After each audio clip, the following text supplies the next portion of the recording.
I need more. I need more.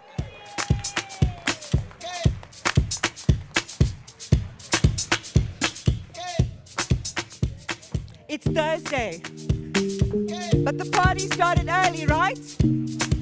Guys, come on. Let's get into the music.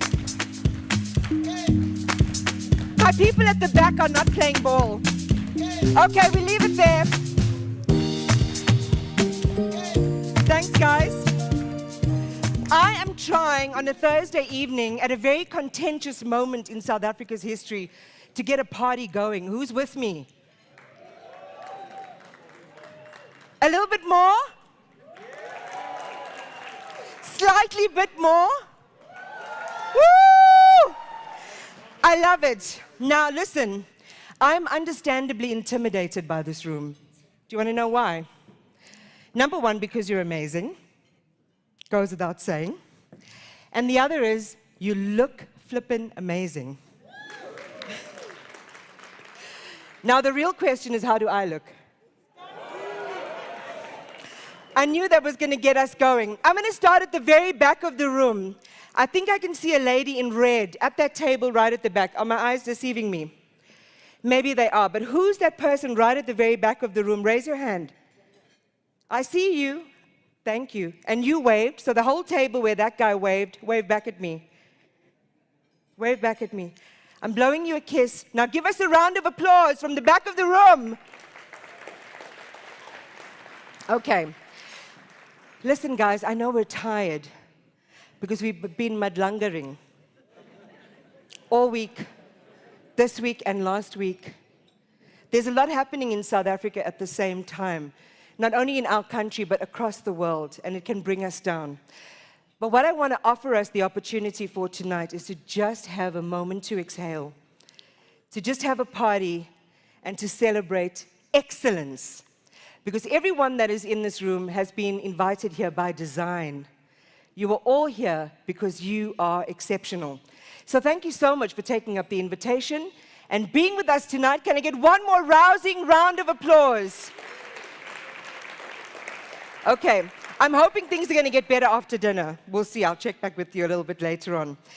But let me welcome all of you, our distinguished guests from far and wide, friends of the Broad Pool of Ideas Foundation, our esteemed and honored dignitaries, His Excellency, the President of Mozambique, and this is Joaquin Chissano. Of course, our other distinguished guests, the SARS Commissioner, Edward Kisvetter, and for all of our other distinguished guests that are here tonight, I would like to say all protocol is observed. We are delighted that you could be with us in person. Some of us are matching. Edward, you and I think, are matching. Very good outfit choice this evening. So I want you all to be really, really welcome and have fun tonight, because it is a night to celebrate. It is, and I said it deliberately at the beginning, a moment where there's a lot for us to think about. And every time we watch the news and we see the intersection of where things are going wrong in so many different sectors. How many of you watch television? I don't want to say, do you know who I am? Because that's just nonsense. But if you watch TV, maybe you don't watch my network, but you watch the news, and almost every broadcast is like an ode to dysfunction. It's an ode to some kind of problem that we're experiencing. But I want to encourage us all to think about this moment as an opportunity to really once and for all reset our country. And we can do it. Do you know why? Because of every one of you in this room. Each one of us can make that profound difference and set our country on an entirely different course. So that's also another thing that I want to focus on this evening. So an official welcome to the BPI Iconic Leadership and Excellence Awards 2025. I'm broadcaster Iman Rapesi, and thank you so much for having me here. And Kusana, the last time I was here, you know, they said award-winning on purpose when they introduced me. Because I got an award on this, not this very stage, but a similar stage a few years ago as an iconic leader, and I hope that I've lived up to that hope and expectation that you and others in the foundation placed in me.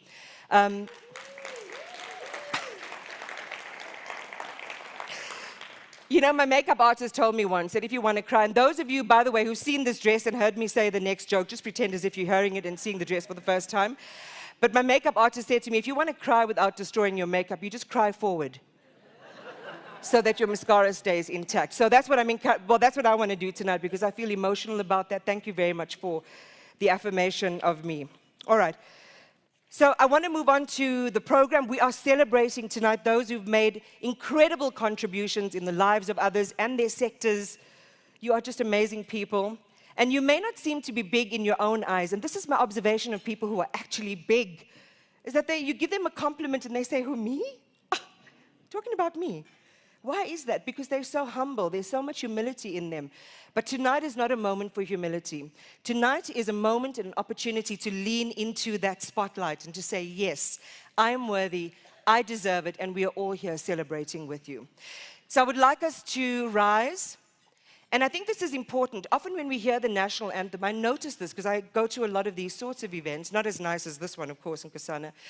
But people, when we hear the anthem, it just is like a soundtrack that's playing in the background. The anthem is emblematic of something important. It is a reaffirmation and a reminder of our contract, our commitment to where we are in this place. Now, you may not know all the words, and that's fine. Still, 30 years later, unforgivable. But you may not. But I want you to feel something as we hear the anthem tonight. So let's respect it. Let's stand up. We play the anthem, and we'll move on with the program.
South Africa, South Africa.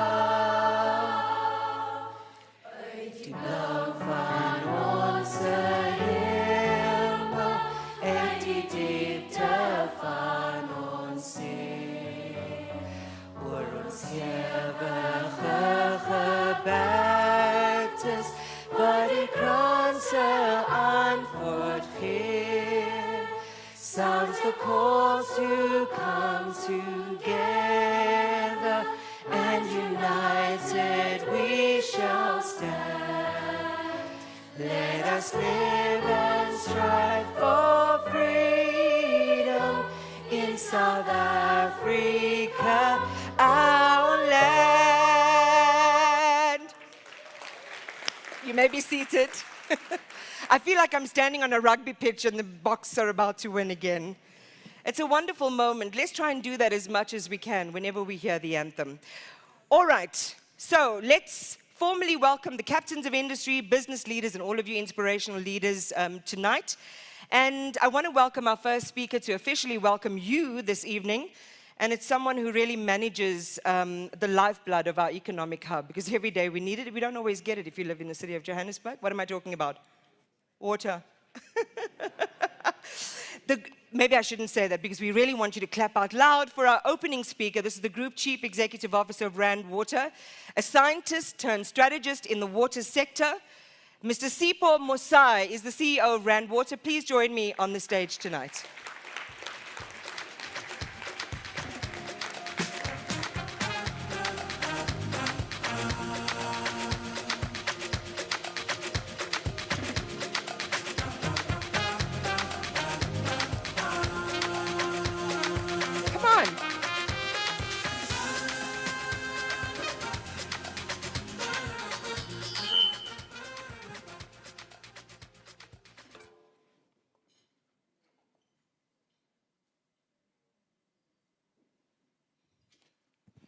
Program Director, isn't she lovely? Ladies and gentlemen, distinguished guests, good evening. My name is Sipho Mosai. I'm currently in the position of Rainwater Group Chief Executive. Many of you, I forgot my glass today, and as I was sitting there, I was holding a glass of water. Water, not water, water. To some, water is a privilege so common that it fades into habit. Yet to countless others across the world, it is a rare and precious gift. The United Nations Water Development Report paints a very sobering picture. About 2.2 billion people under the sun still lack access to safe drinking water. 3.5 billion people in the world lack access to basic sanitation. Water, at its most basic form, water is deceptively simple. 2 hydrogen atoms bound by 1 atom of oxygen. Yet, this simple molecule sustains life. It sustains life in all its richness.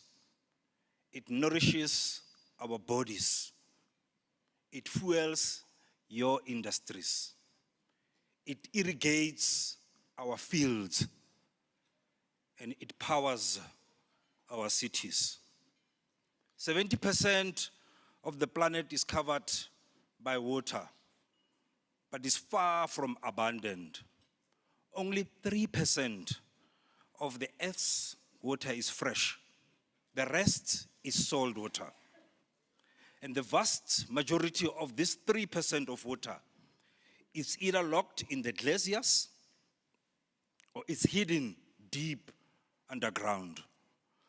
What is left for direct human use in rivers, in lakes, and reservoirs is less than 1% of all water on Earth.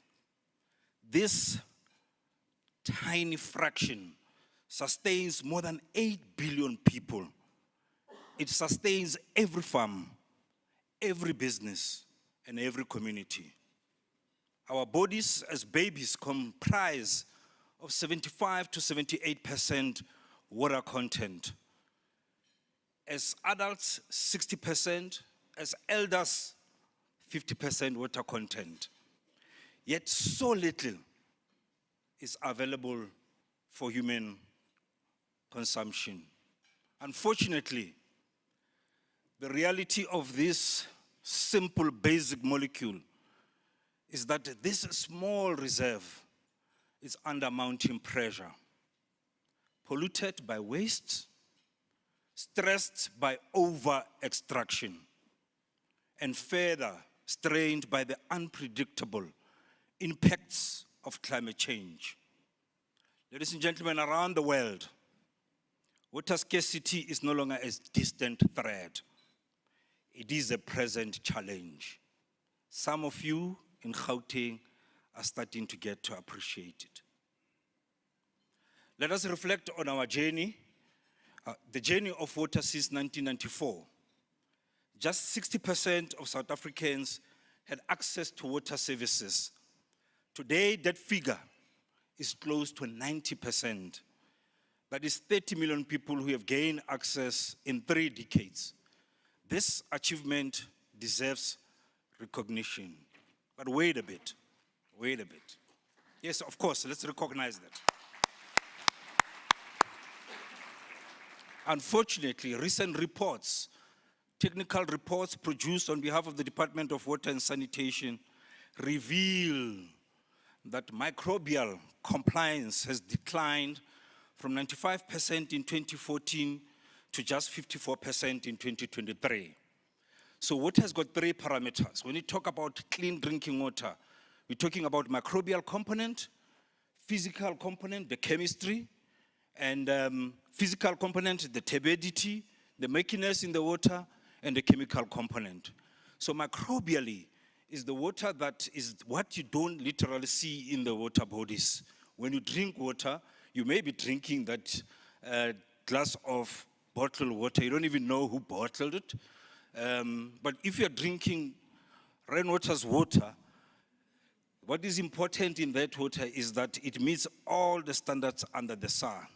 But what these statistics, the recent reports show, that nearly half of municipal systems risk supplying unsafe drinking water going forward. This is not just about pipes and pumps, it's about health.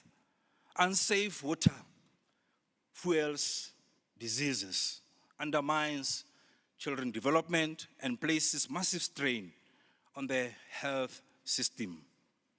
Non-revenue water. This is water now that is lost through leaks, illegal connections, or poor billing, has risen from 37% in 2024 to 47% in 2023. That means that nearly half of treated water is just wasted. Let me give you the numbers. Rainwater, it's a bulk water service provider. It buys raw water at commercial enterprise agreement and sell it to municipalities in bulk. In total, the average that we put in the system is 300 liters per person per day, against the world average of 173 liters per person per day. So from bulk water production point of view, we put almost double the water that is required per capita per day. But that water in the municipal systems is lost.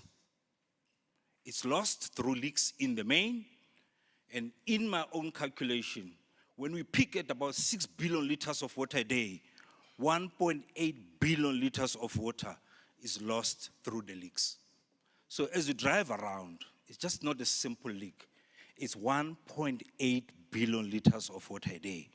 That is why we have these challenges in your city here in Gauteng. It is not a bulk problem issue, it's a non-revenue water issue. Your municipality has got a constitutional obligation to supply water to you, and that responsibility lays at their footsteps. As rainwater, all we can do is to continue to do what we know best: upgrade, refurbish, augment, and maintain.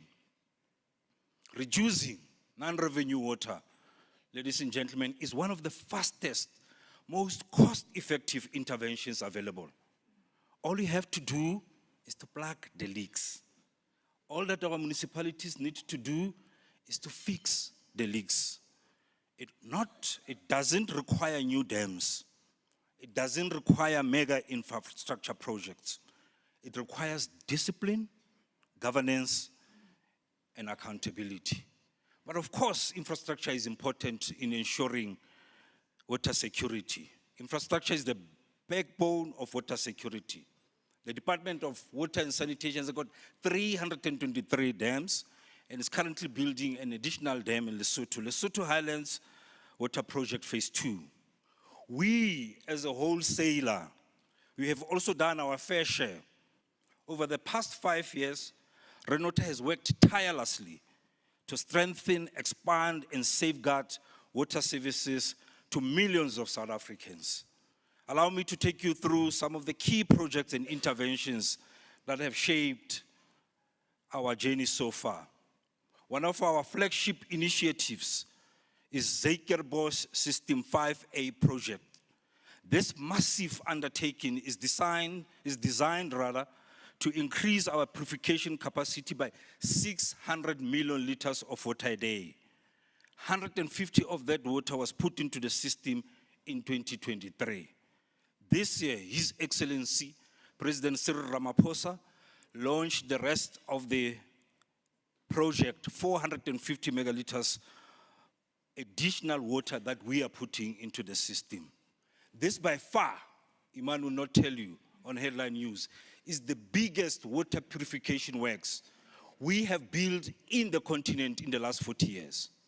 Give me a round of applause.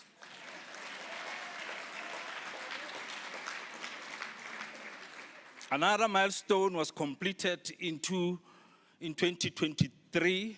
It's a reservoir. We use reservoir to store water. This was completed, as I indicate, in 2023. It's a 210 megaliter Vlakfontein reservoir. This impressive infrastructure adds to our storage capacity, bringing a total of about 630 megaliters of water in that system. It strengthens security supply, particularly in Tshwane, Ekurhuleni, and neighboring municipality. Vlakfontein Reservoir is the biggest post-tension, pre-stress concrete reservoir in the world, here in South Africa, in Ekurhuleni. But it is not only new infrastructure that matters. Over the past few years, we have carried out extensive maintenance and refurbishment of our pump station, pipelines, treatment plants, and it has made me very unpopular. In 2024 alone, we completed 31 planned major infrastructure projects, and more critical upgrades are still scheduled through 2025 and beyond. In the next 5 years, we'll spend about 30 billion building reservoirs, taking them from 60 to 72. Outside our scope of work, we have rolled our sleeves. We have gone to Mfuleni because infrastructure, sewer infrastructure has completely collapsed. We have stepped in there. We have established Vaal Water Company, or Vaal Water Corporation, which is a special purpose vehicle. We're going to be making an investment of 7.6 billion intervention to restore wastewater treatment works in there. Everybody's complaining, but we've decided to be proactive as a board. Ladies and gentlemen, after everything has been said and done, distinguished guests, what we must do is to reframe water infrastructure. We reframe it as a strategic investment. Every delayed project, every underfunded repair, every deferred upgrade is just not a technical oversight. It is a risk to economic growth. We must therefore frame water as an economic enabler. Water. Every liter saved, every leak prevented, every dam maintained is just not a technical fix. It's an economic policy in action. Ladies and gentlemen, let us therefore shift our perspective. Water is not a cost, it's an investment. Every rand invested in water and sanitation yields a return, not just in monetary terms, but also through improved health, productivity, and economic resilience. All this must be underpinned by good governance. Ladies and gentlemen, this global crisis demands global leadership. As South Africa, as part of the international water community, we have a responsibility to act and beyond. As I conclude, I just wanted to say water is both our greatest risk and our greatest opportunity. It is the lifeblood of prosperity and peace. It is the cornerstone of our democracy and development.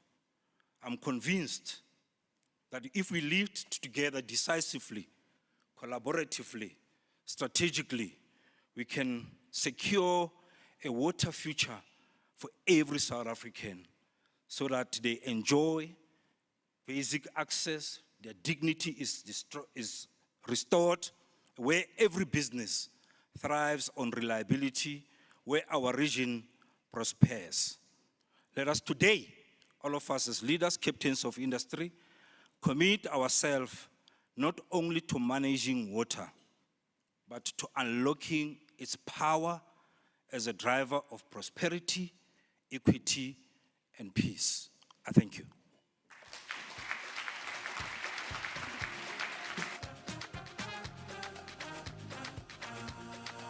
We can all need a glass of water after that speech. I almost feel like we need to play Tyler's Water.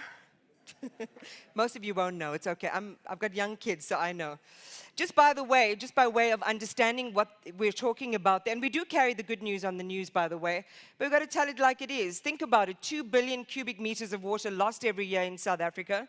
That's 800,000 Olympic-sized swimming pools. That's a lot of water.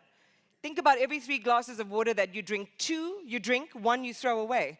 That's what it really looks like in terms of like our real experiences. Anyway, let's move straight along. Now, I just want to say 2 things. We've got a long program tonight. Sibo, you were lucky because you got in first before I gave my headmistress instructions. But going forward, if you see me standing up, that's when you have to start heading down. Okay, because otherwise, I've got bodyguards tonight, so I'm going to take care of business. But on a serious note, let's try and keep the program quite brisk. My analogy I always use is we want to make popcorn in the microwave, not roast beef in the oven. Okay, so let's see if we can do that. And we want to really make sure that you're all here till the end of the program. Okay, let's move straight along. And I think some of us might not know the gravity of the work that the BPI Foundation does, what its mission and vision is. And I think it's really quite special because I think I was there at the beginning in Kusana when it was just a few people in a WhatsApp group. And now it's grown in leaps and bounds. And your contributions every day, what we see is just really, really incredible. So let's welcome, with the biggest welcome you can muster, the chairperson of the BPI Foundation, a distinguished policy analyst, strategic planning consultant. He even has a PhD in public administration. I like that because I'm trying to go back to university and get my degree. Dr. Lucky Matabula. Let's give him a warm welcome, everyone.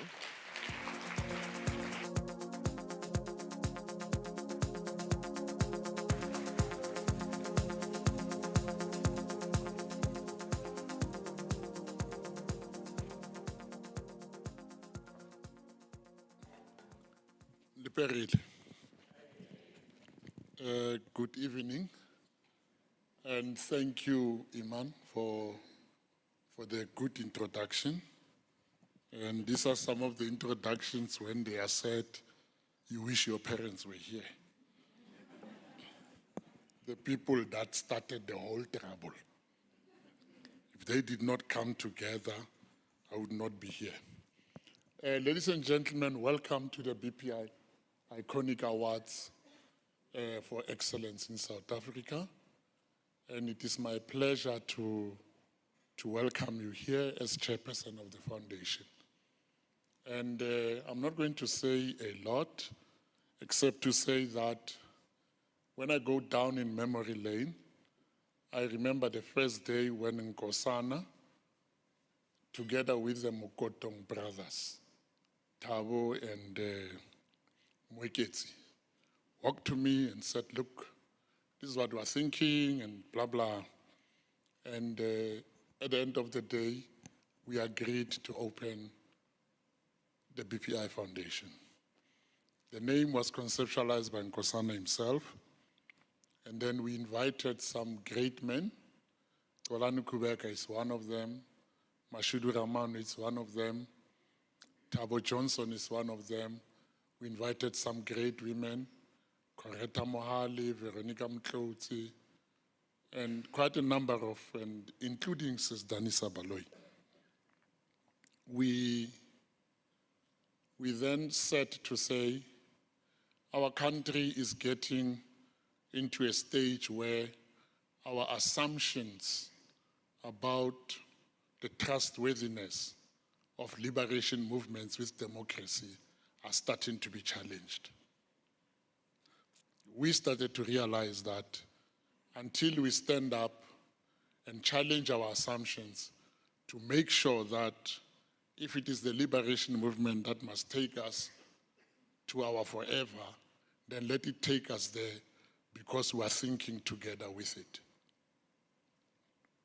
We then said, let's become a thinking group and pool ideas, and then we invited young CEOs, young engineers, young scientists, and any young that you can imagine. We invited it. And then we set up, and then we started to engage in ideas. We confronted a lot of things. We went to the state and made representations. we went to some political parties and made representations, and our influence is visible. But because it's visible, we don't want it to be advertised. We have chosen that we will be the software, and those that succeed becomes the hardware that you see. As the BPI Foundation, we then sought to say, what can we do for the country to show that we are serious in what we are saying? Conceptualize the awards. Then we said in those awards, we are going to select men and women in this country that represent the model of a nation or leaders that we want. And when we started, we chose them, we looked for them, and we pulled them. We had one important condition. We said we are not going to give any politician that is occupying a position and is still in that position.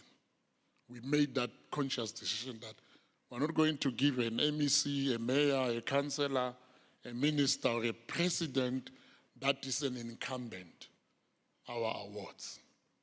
You've got to prove yourself in that position, retire, and be clean to deserve our awards. And that is our condition. And it is for this reason that you'll realize this is the 4th edition. We don't have any politician that we have given these awards. But we're not saying they're not deserving of awards. That's not what we're saying. We're saying there are people that have the appetite to give them awards. And we are not those. But then we said, we are going to identify politicians that have done good for society in their retirement age. And if we find them, we'll recognize them. Watch this space today. And as a result of that, we then started to identify men and women. Only in the first year did we identify. I want people to know that. In the first year of the awards, me, Nkosana, and some of the people in the advisory board, we decided the people we want. After that, we said those people that we have nominated, we gave them the burden to say now that we have accepted our award, you must now nominate people that we are going to give this award to protect your award.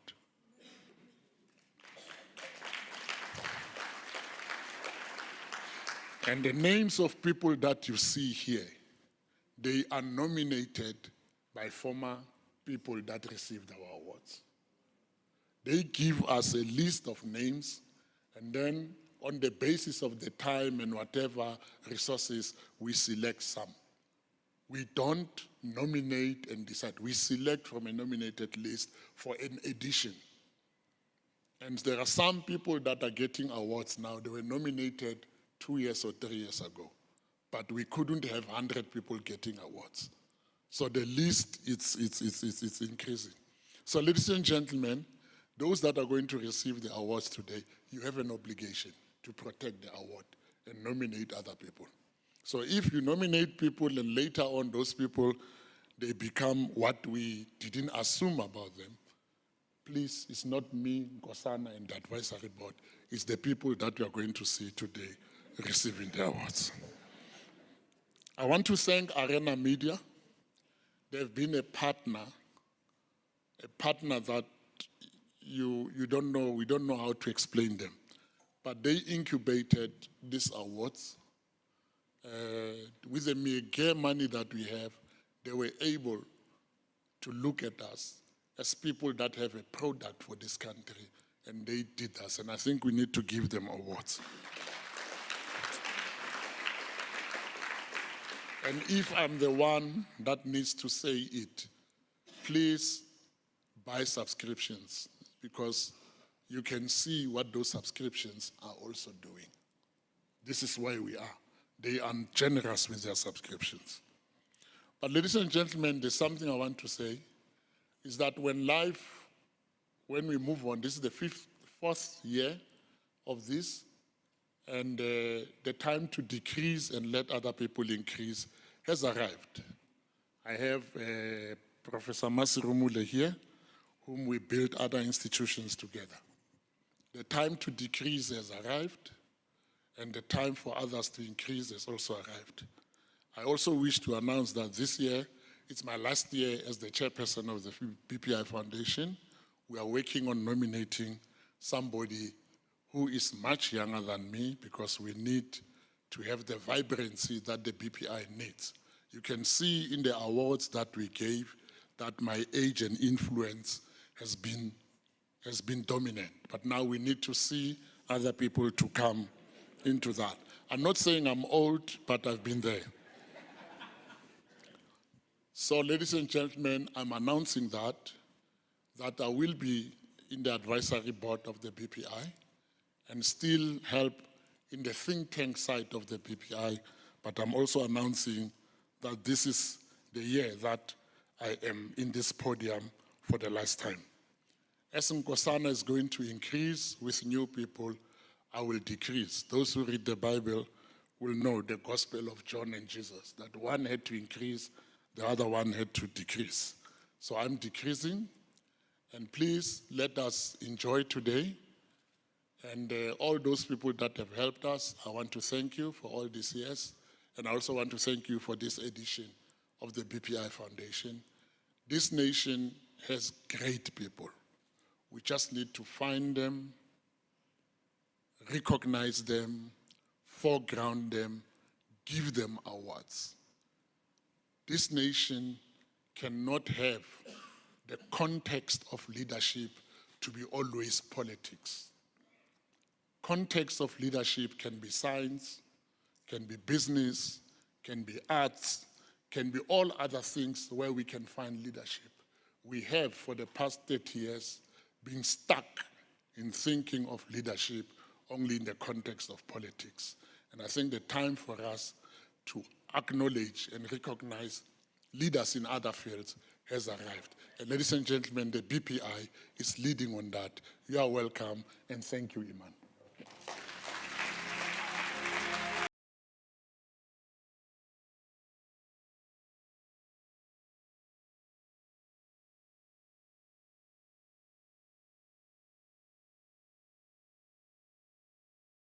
It was Dr. Matabule himself that, getting ready for events like this is easy for guys because they just have to run to the car and put on a shirt. I think you did quite well. That's a great choice for tonight.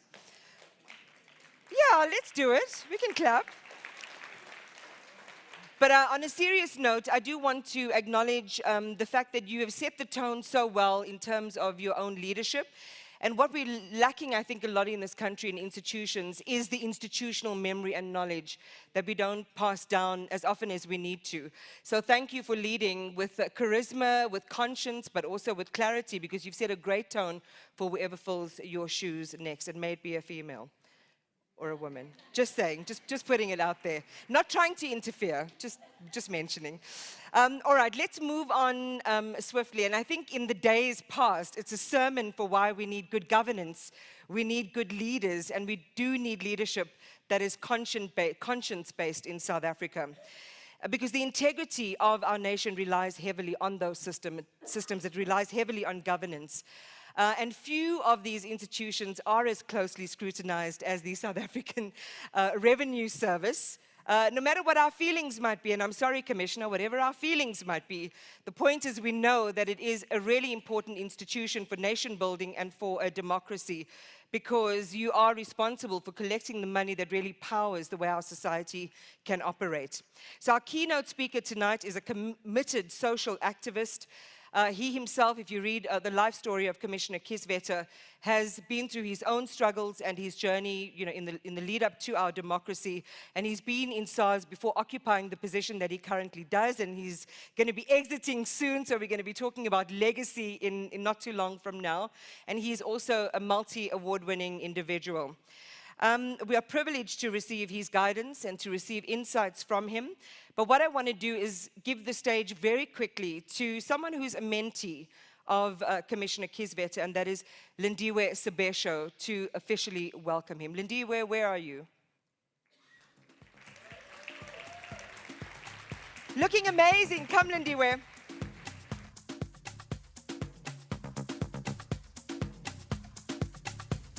Thank you so much. The stage is yours. Doesn't she look pretty?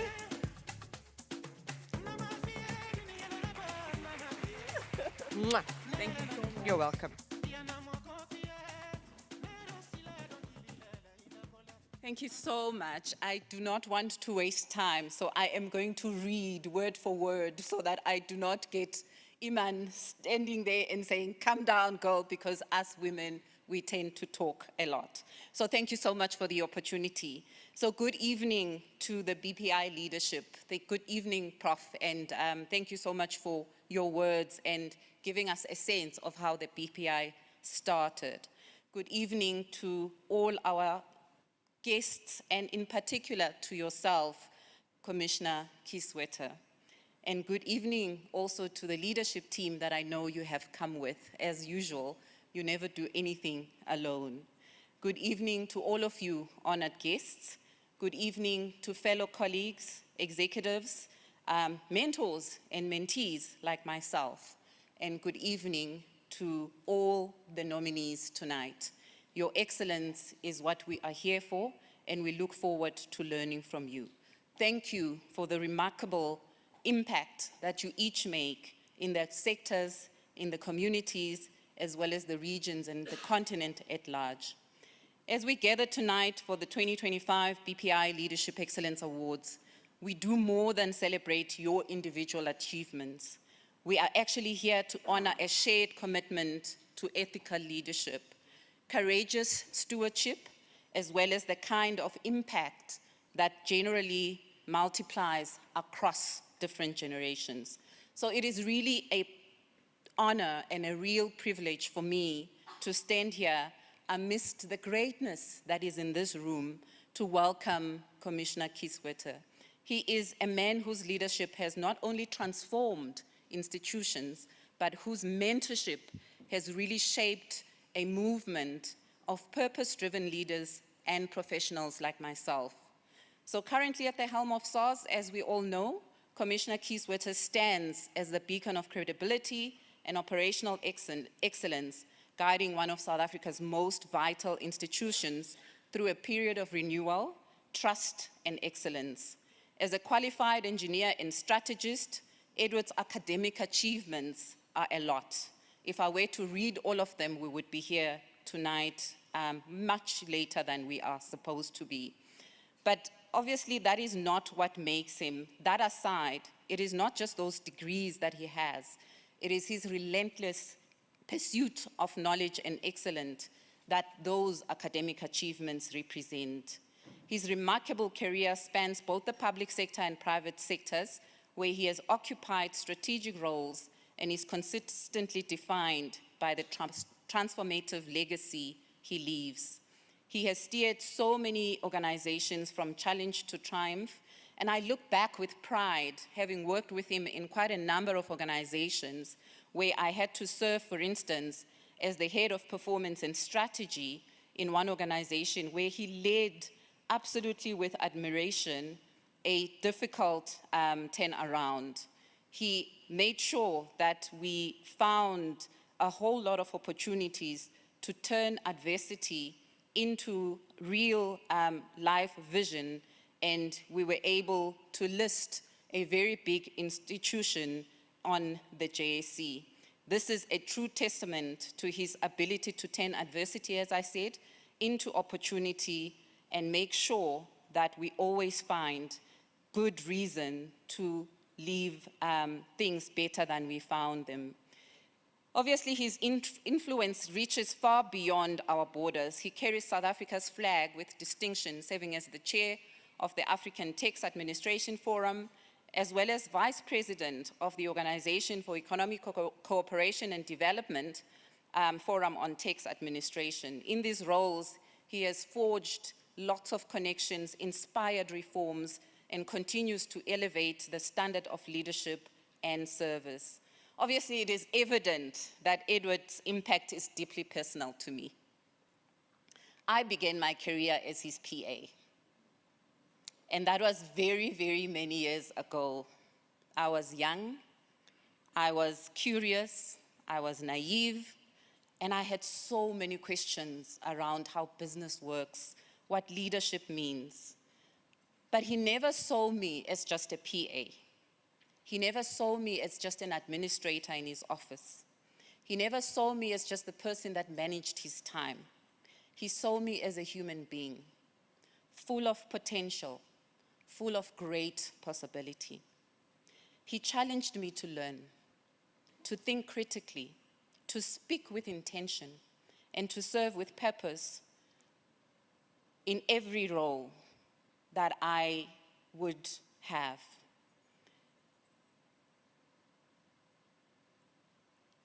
I get emotional because I never thought that his challenge to me, as he said to me, you are not going to end just in this office. You are going to go and learn. You are going to make sure that you get that which will always serve you. Through his guidance, I earned not only a foundational BCom degree, but an MBA and international leadership development exposure that broadened my perspective and refined my belief in the abundance of what's possible when we multiply a strong work ethic with strong ethical leadership. Today, I am proud to serve as the Managing Director of REM Channel, a subsidiary of Old Mutual that provides remuneration and employee benefits insights to corporate South Africa. Together with some of my colleagues,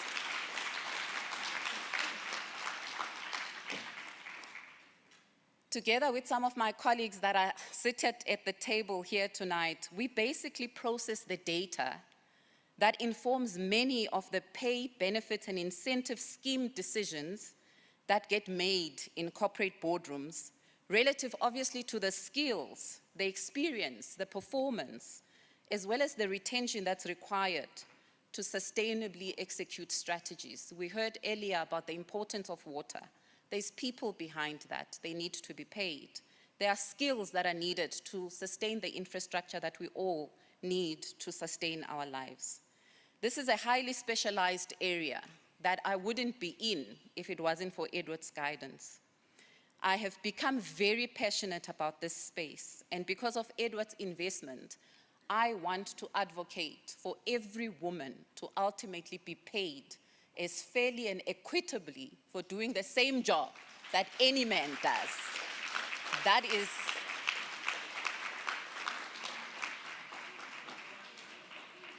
is the legacy that I would like, through the investment that has been made in me as a mentee, to give back to South Africa. We speak about pay gaps, we speak about gender pay gaps in particular. In this day and age, we are told it will take 123 years to close them. And I am saying, not whilst I and many of the powerful women and men that are in this room are we going to allow for that. And that is the passion that I have learned to lead through as a result of Edward's mentorship. So his mentorship is not performative. It is very intentional, consistent, deeply human. And although I no longer work directly with him, he still knows and remembers my children. Mpho, who is here tonight, is my daughter, who was born on the first year that I became Edward's PA. And Edward still remembers Mpho and follows through on what is happening in her life. That is a leader who cares. He has groomed hundreds and thousands of other professionals to lead with purpose, and tonight his message should not just be a lecture to us, it should be a call to deepen our commitment to hard work, to give of ourselves, and to act with courage, and to build legacies that are rooted in service, in purpose, and integrity. Most all of you in this room already embody those principles. That is why you are here. You are here because you too believe that leadership is not just about titles. It's not about self-importance. It's about stewardship. It's about building for now and the future. Edward's words tonight should resonate not just as inspiration, but as a challenge for all of us to act with even more conviction for the good of our country and our continent. On that note, I'd really like to ask Prof. Matebula, as well as Ms. Kensani Palala, to come on stage and help me welcome Edward to give us his keynote. If I may, please, Prof. and Ms. Kensani.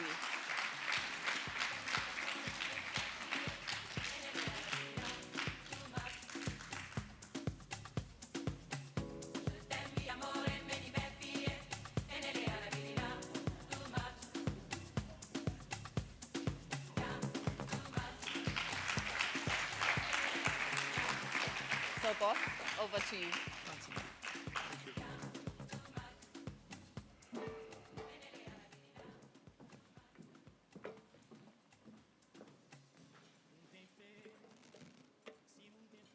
Thanks, you too. Sanibonani nonke. Dumelang. Goeienaand. And good evening. It's always intimidating when your introduction is better than your speech. It can only set you up for failure.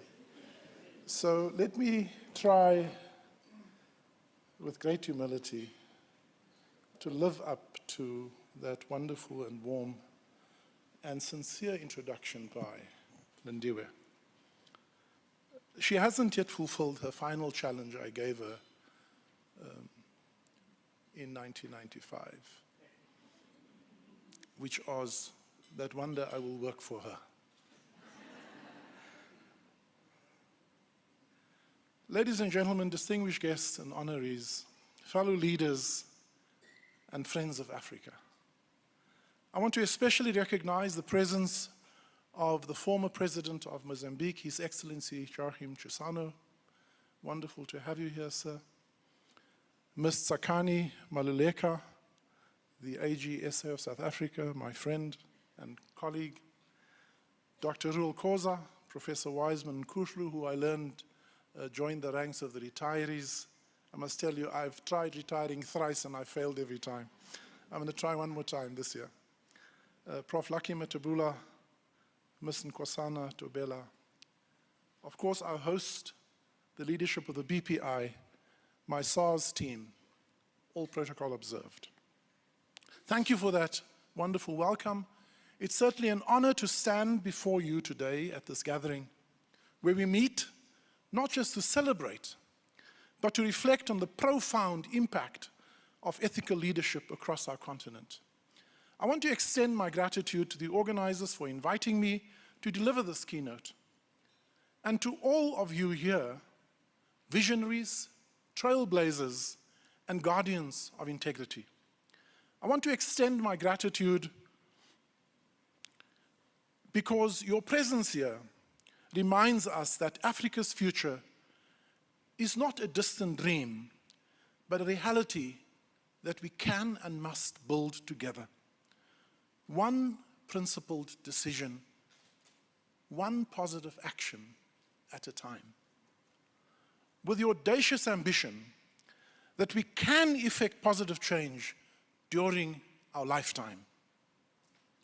The theme of my address today, which I was requested, was Africa is at the crossroads of choosing solid ethical leaders who will heighten good governance and efficiency across the key institutions in society. It is a theme that speaks to the essence of Africa's challenges. You see, crossroads are not just points on a map. They are moments of decision-making. And the choices we make and the path we choose define not only our destinies, our own destinies, but the legacies we leave for generations to come. And right now, Africa stands at such a crossroad. We are at this crossroad not only of our own making, but as a consequence of history, as well as the current state of geopolitics in the world. We find ourselves in a world where post-World War II global order is being unraveled in plain sight. Multilateralism is being challenged by multipolarism. Democratic values threatened by authoritarianism. Conflicts and tensions rage on and have displaced peace and social cohesion. Humanitarian crises exacerbates, innocent lives are sacrificed. Trade wars threaten supply chain security and rising costs of living for ordinary citizens. Strong men, yes, men, sadly, are the main perpetrators of human suffering across the world. But Africa is not an innocent bystander. We often claim that. We are at the crossroads due to many of the choices we have made and are still making. Africa is not immune to leadership-created challenges. In this regard, we are often our own worst enemy. It cannot be right that a continent endowed with unparalleled natural wealth, diamonds, gold, oil, cobalt, the very building blocks of global economic prosperity, yet our people languish in poverty, denied the most basic of human needs. Africa has 60% of global arable land, yet only 17% of global cultivated arable land. Just the African Great Lakes, I learned several years ago, alone contain 30% of the world's surface fresh water. That's the 1% that we heard of. 30% of that surface freshwater lakes, which represents 87% of surface water globally, is just in the Africa Great Lakes region. Yet, the per capita availability for Africans remain at a low 3,239 cubic meters per person per annum due to unequal distribution versus a global average of 5,500 and a high in some of the developing countries of between 15 and 21,000 cubic meters per person per year. Arable land under irrigation in the sub-Saharan Africa is at 6%, against a global average of 22%, and highs of up to 42% in some of the countries. Yet, with all that endowment, we have the highest levels of poverty, food scarcity, and even millions who are not underfed, but as the Statistician General will point out, are undernourished. In other words, they eat food, but they are undernourished. We have clinics without beds and medicine, schools without proper libraries and laboratories, and roads with potholes and sinkholes. Inequality persists, trapping families in perpetual cycles of deprivation despite our vast resources. It is inconceivable that a continent so rich produces citizens so poor. It cannot be when someone is selected or elected into a leadership role that their primary objective is to abuse that position to advance their narrow personal interest, instead of advancing the greater social good. The unexplained wealth and lavish lifestyle of public figures contrasts starkly with the miserable lives of those they purport to serve. Whilst Africans did not decide to be balkanized into 44 separate and often non-viable states, and Africans are still dealing with a stubborn residue of colonial exploitation and the erosion of the very heart of social fiber and the essence of our common humanity. While it is not of our doing, we have to hold this generation of African leaders to a higher standard of accountability. We cannot always hide behind colonialism. We are not at this crossroads purely by fate, neither because of some geographical predestination that we are in Africa. We are not here by chance. We are here by choice. The choices that we have made have brought us right here. Over 60% of Africans are under 25 years old, brimming with youthful energy and innovation, yet youth unemployment hovers at alarming rates, leaving millions idled, frustrated, and targets for exploitation by criminal networks. Corruption erodes trust, diverting billions that could build schools, hospitals, and roads. Resource exploitation by foreign powers and local elites, the erosion of our tax bases, illicit financial flows, which now stands at about $90 billion, leaves communities impoverished while others profit. Political instability simmers into many corners, from insurgencies to governance failures, undermining progress. And so we as leaders must ask ourselves, how do we transform these trials into triumph? How do we fill these voids with victories? How do we harness Africa's potential, not just to survive, but to thrive? Closer to home, how do we explain how 2 billion rand can be siphoned off at just one hospital through procurement theft, and tens of billions of rands elsewhere, intended to provide much needed services and infrastructure, that simply disappears, while miraculously we have given birth to crass materialism and a criminal class who pose as pseudo-business elite, flashing their ill-gotten luxury lifestyles with brazen impunity, knowing that they will not face consequences of their crime and their corruption. Meanwhile, whistleblowers and business rescue practitioners and enforcement officers are assassinated. Criminal syndicates, it would appear, if we listen to the Madlanga Commission, have infiltrated our politics and our criminal justice system. Has the state been recaptured? Are we a criminal state? Are the questions we have to confront. Well, in the same way that choice, not chance, brought us here, it will be choice, not chance, that will determine whether we chart a clear path to prosperity or remain on a dismal path of poverty and despair.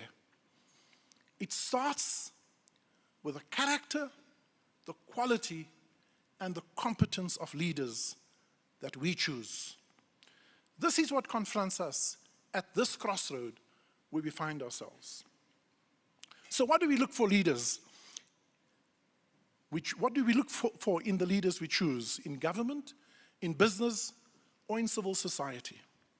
2 months ago, the Windsor Medical University in China invited me to serve as a visiting professor. Don't know why they want to tax man as a visiting professor at a medical university. Over lunch, I happened to sit next to the party secretary of the Communist Party of China, deployed to the university. I shared my observation of how I really respect how China has built a solid meritocracy in their public service, one of the best in the world. Help me understand this, I asked. Without skipping a beat, he responded, when we look for a leader, we look for 5 things. 1, character. 2, the ability to do the job they are required to do. 3, a track record of delivery. 4, their work ethic. And 5, incorruptibility. He said it off to me without reference to notes, and I knew, therefore, that they had codified those attributes. They had codified it. They had institutionalized it. I heard, for example, that if you want to join the Communist Party, it may take you up to 3 years. And you have to be recommended by a party member in good standing. If you want to join one of our parties, you just have to walk past the branch office and you'll be a member. No wonder we struggle with good quality leaders. The Chinese government have clearly not left it to chance. They have left it to choice. But all is not lost. Amidst our daunting challenges, I see the seeds of infinite opportunity. Because Africa is not, has never been, and will never be defined by its scars and its trauma. It has always been and continue to be propelled by the resilience of its indomitable spirit.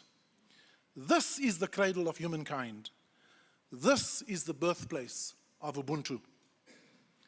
We have overcome colonialism, apartheid, dictatorships through sheer force of our collective will. Leaders like Rolihlahla Madiba, Mandela, our father, Wangari Maathai, and Ellen Johnson Sirleaf are amongst those who showed us the way. Ethical giants whose dialogue over division, sustainability over exploitation, and peace over power grabs. Their legacy reminds us that ethical leadership isn't about being perfect. It is about being authentic. It is about being persistent. It is about having a cause not only worth living for, but a cause you are prepared to die for. That is what we have learned from them. It is about standing firm when the fierce winds of temptation blow, and it is about lifting others as you rise.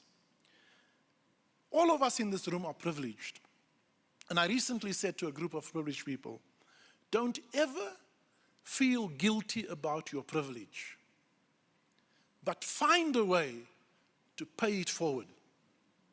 And that's our job. Those of us who have escaped, who have by some means broken the glass ceiling, let's not forget those whom we have left behind. Go back, find them, pay your privilege forward. That's leadership with integrity. This event provides further encouraging evidence that Africa is not void of great leadership. Not in the past and not now, and won't be in the future. The issue is, how do we identify them and allow them to lead? I'm inspired this evening to be in the presence of such icons who exemplify the attributes of ethical and steward leadership. Tonight's honorees exemplify this very ethos. His Excellency President Chissano, who led Mozambique from civil war to peace and democracy. His role in 1992 peace accords ended 16 years of conflict, fostered reconciliation and economic progress. He wisely said, peace, democracy, and development must feature as the three different aspects of the same principle, which must continue to guide our struggle. His stewardship reminds us that true leaders heals divides for the greater good. They don't amplify division. Dr. Rul Khoza has chaired giants like Nedbank and Eskom, championing good governance, transformation, and ethics. He puts it as follows: attuned leadership requires a deep sense of moral purpose and integrity. Dr. Khoza's example teaches us that business must serve society and not exploit it. Maybe a personal story. Dr. Rul Khoza, as chair of Eskom, was once my boss. And I remember one of his first addresses when he spoke to the top 200 leaders at Eskom, when he was just as appointed as chair, and expanding on the vision of Eskom to electrify Africa. He said these words: in Africa, we must recognize that we, as Eskom then, are the big brother. But always remember that we must be more brotherly than big. And I've never forgotten those words. Today, of course, I would have to remind him that next time he uses it, he must say more sisterly than big. Dr. Enosi Mokate, a trailblazing economist, served as the deputy governor of the Reserve Bank and CEO of the Central Energy Fund. She too has been recognized for her awards for her leadership, including awards such as the Lincoln University Founders Day Honor, highlighting her commitment to inclusive development. And she reminds us that protecting economic stability protects society itself, much like the words of another great leader, Kenneth Kaunda, who said, "The moment you have protected an individual, you have protected society."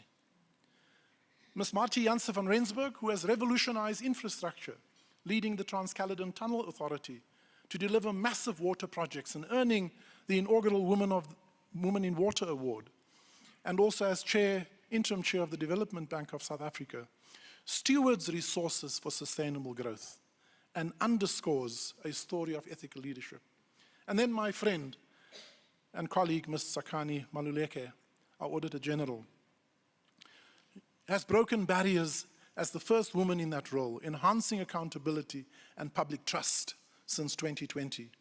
Her auditing integrity fights corruption head-on, aligning with Nelson Mandela's vision. A leader is like a shepherd. He stays behind the flock, letting the most nimble go out ahead, whereupon others follow, not realizing all along that they are being directed from behind. These honorees are not anomalies. They represent what's already achievable. They exemplify the leadership code. They propagate the DNA of the leadership blueprint. They draw from Africa's rich legacy. Think of our former President Thabo Mbeki's call for the African Renaissance, saying that the call for Africa's renewal is a call to rebellion. We must rebel against tyrants and dictators and those who seek to corrupt our society and steal the wealth that belongs to the people. Allow me the brief indulgence as I draw to the close to share some of the experiences at SARS over the past 6.5 years. When the President appointed me in 2019, I returned to an institution that had been hollowed out and where governance and integrity had been deliberately eroded, institutional capability dismantled to render the organization ineffective. Institutional integrity, public trust, and revenue performance were the casualties. I want to share with you a leadership perspective of the work we've done. Firstly, we codified our leadership requirements in unequivocal terms. There can be no doubt what is expected of a leader in SARS. We worked with the top 75 leaders in the first year to develop a scholarly, robust, and globally benchmark SARS leadership model. Secondly, we had hard conversations early on with leaders with whom we had to part ways. We took it head on and we shook hands and said, we act in the best interest of the institution that you leave now. Others were placed in roles where we felt were more appropriate to their competency profile. We make no apology that we want to build a meritocracy and not a mediocrity. Thirdly, we placed a huge focus on leadership development with a strong bias to women in leadership, recognizing that the structural impediments often created by men is what disadvantages women in our society. And we have to be intentional about advancing women, their development. We gave many of them what I call popcorn stands, because the best predictor of leadership is leadership. We also established a SARS junior board for under 35 members to develop the next generation leaders and challenge us who have reached or even surpassed our sell-by date.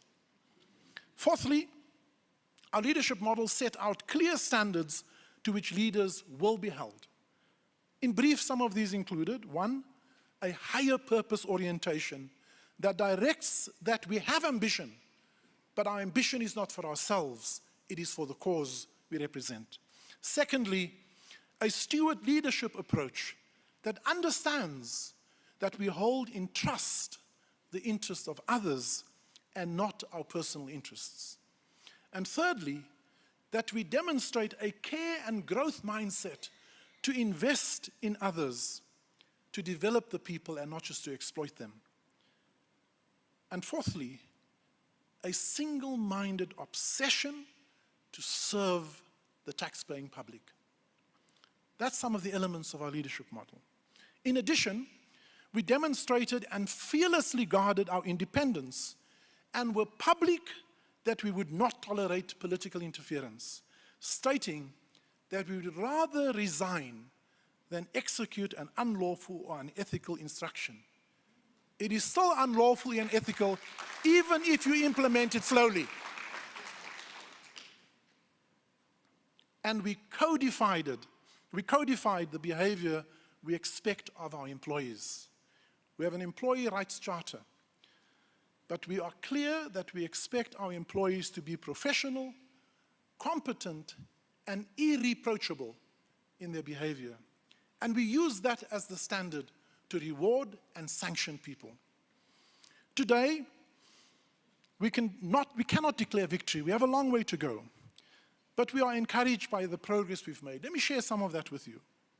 In a sluggish economy, SARS has grown its 6-year compound annual growth rate of revenue by 7%.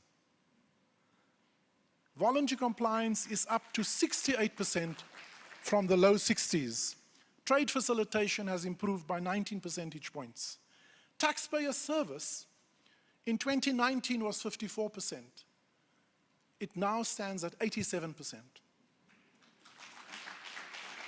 Public trust, independently surveyed, in 2019 was 48%.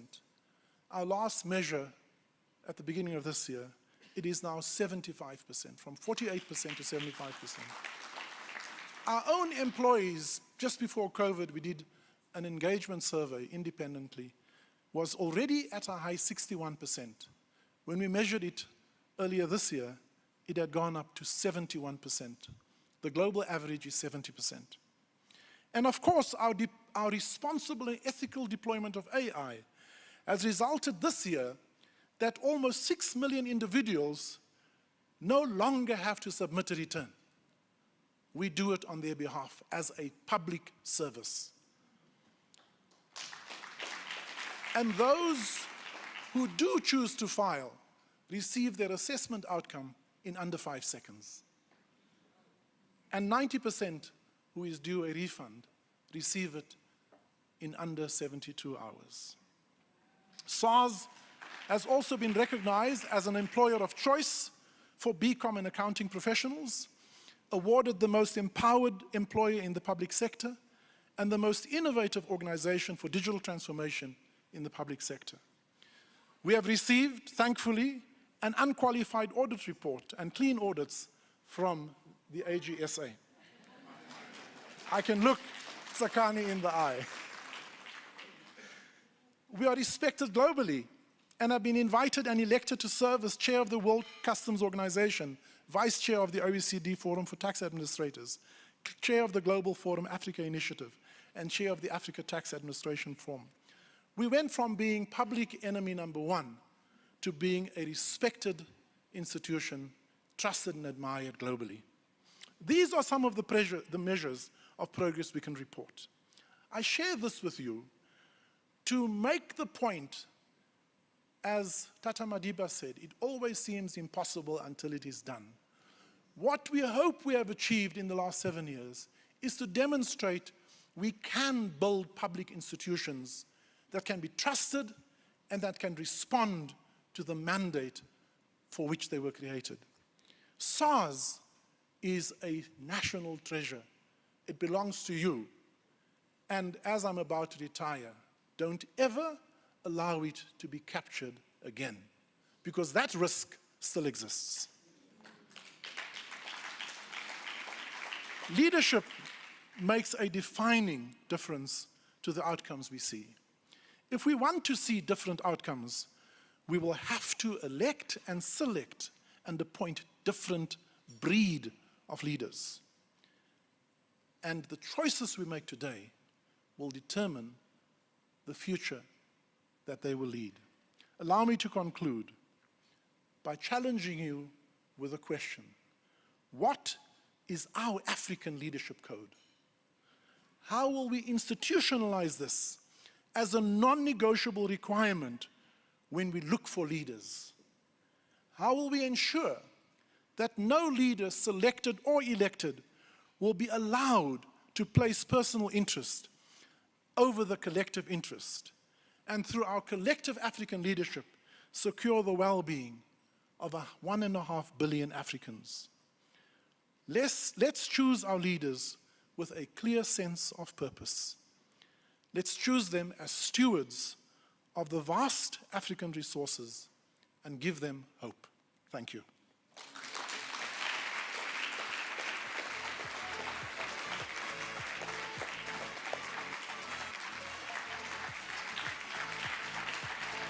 Thank you so much. No.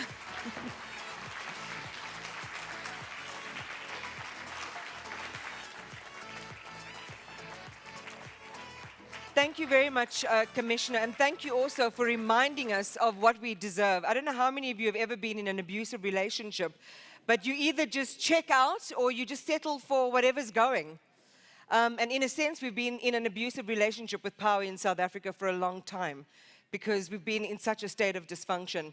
And so it's really heartening to remind ourselves of what we actually deserve, what we should be getting as South Africans. And I think for Dr. Khoza, and of course everyone knows that Commissioner Kisvethu was once at Eskom, we saw the news and I interviewed Dan Marikane on Tuesday for the first time in 8 years. A profit at Eskom, 16 billion rand. That is an incredible achievement, and AG, as you know from the previous year, I think the losses were at around 50 billion rand. So it also depends on where we look. Things are working, they can work with the right leaders in our country. All right, I think we've worked up an appetite, am I right? If you don't agree with me, then there's no dinner, guys. Okay, let's take a quick breather. We are going to bring out the plates, and I want us to also appreciate our servers who have been keeping our cups replenished and our plates full throughout the course of the evening. So just give them a round of applause and enjoy your dinner. See you soon.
speaking and you hear some music, that's just a wonderful little cute cue from us to say thank you so much. We need to move on with the next part of our program.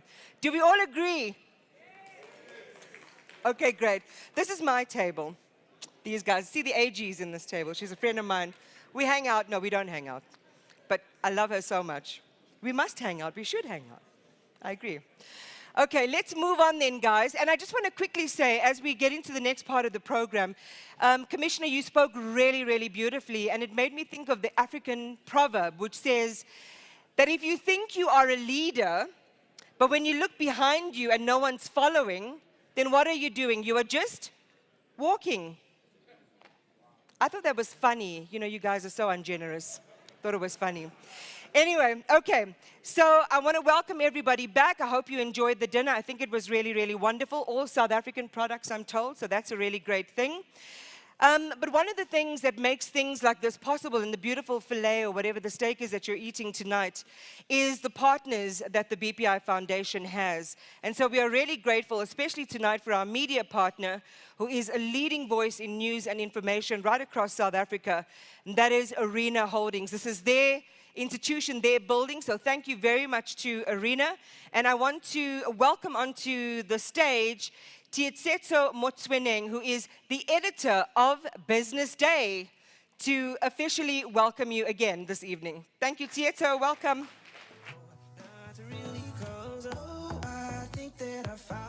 Otherwise, they won't let us back next year. Nice to see you.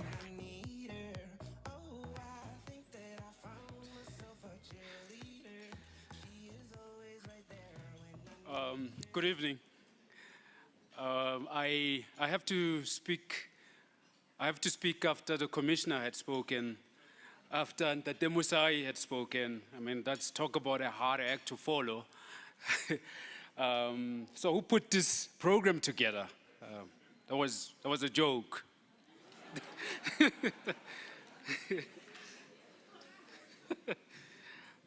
My brief is, as Iman has just said, we are running out of time. Luckily, my brief is very short.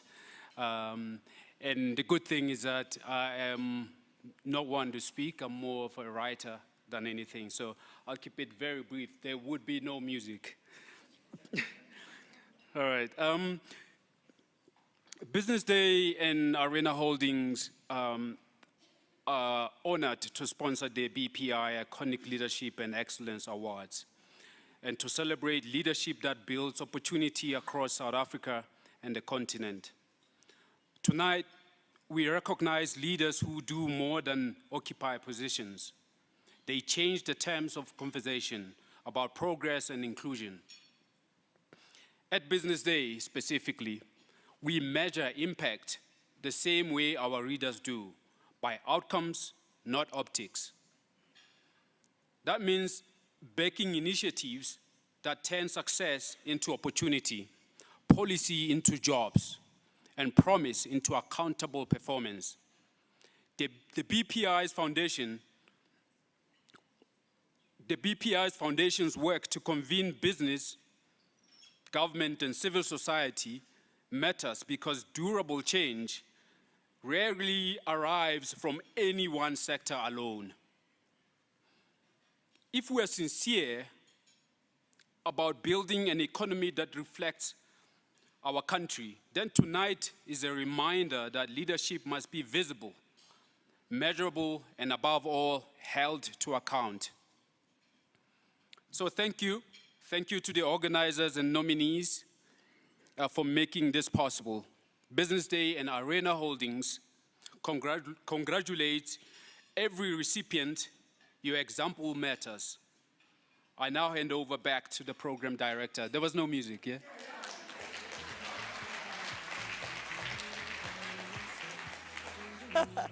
Well done. I love that. That's how journalists roll. They keep everything to a headline, and I absolutely love it. All right, so on to our next speaker tonight, and this is to deliver the vote of thanks, and we're building up to the awards ceremony part, which I'm really, really excited about. So coming up to the stage next is a true trailblazer and visionary in the advertising and communications industry. Please welcome, and I'm going to put my announcer's voice on. I don't know why I didn't do it for the BD editor, but don't worry, we're all in the same category. All right, so please welcome award-winning local marketing guru, thought leader, and entrepreneur, Groovin in Chebeleng.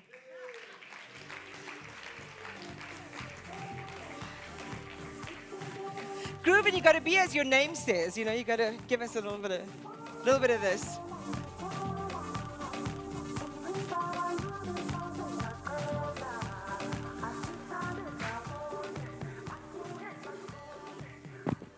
God is good all the time. Thank you, Program Director, executive members of BPI, led by Ntate Nkosana, the chairperson of the foundation, Professor Dr. Matebula, ladies and gentlemen. My role tonight is simple, to extend a vote of thanks. Firstly, to the organizers of this event, led by Ntate Nkosana. You have truly outdone yourself. They're putting this together, such a beautiful and memorable occasion. Each year, we look forward for this particular event, a key highlight in our calendar, a moment where we celebrate men and women who have continued to excel in the various sectors and various industries. Let's give the team a round of applause.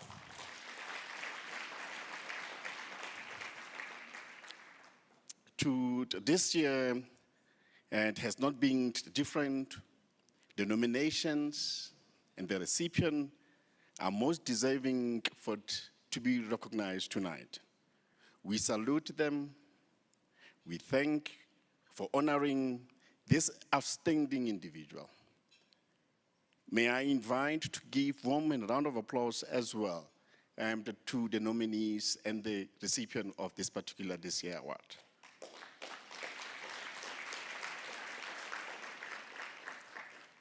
To the speakers, Dr. Sipo, from Rainwater, and our keynote speaker, a commissioner of SARS, we extend our heartfelt appreciation for your outstanding leadership and your role as a role model, not only to people who work for you, but also to people who have seen what you have done in turning around SARS. And we'd like to congratulate you once more. I hope somebody's going to nominate you, and next year you will be recipient of this award.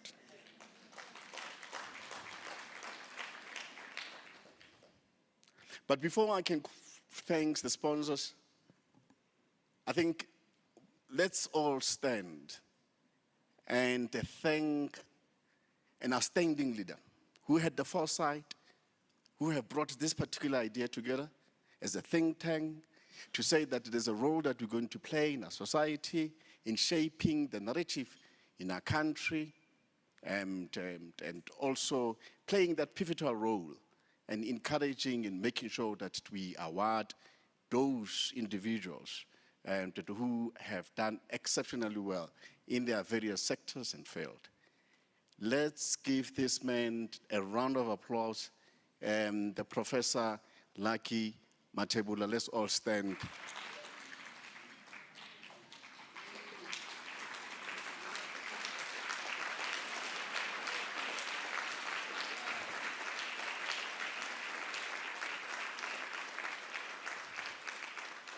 We salute you, Dr. Matebula, Prof, and we're hoping that somebody who's going to take this role from you.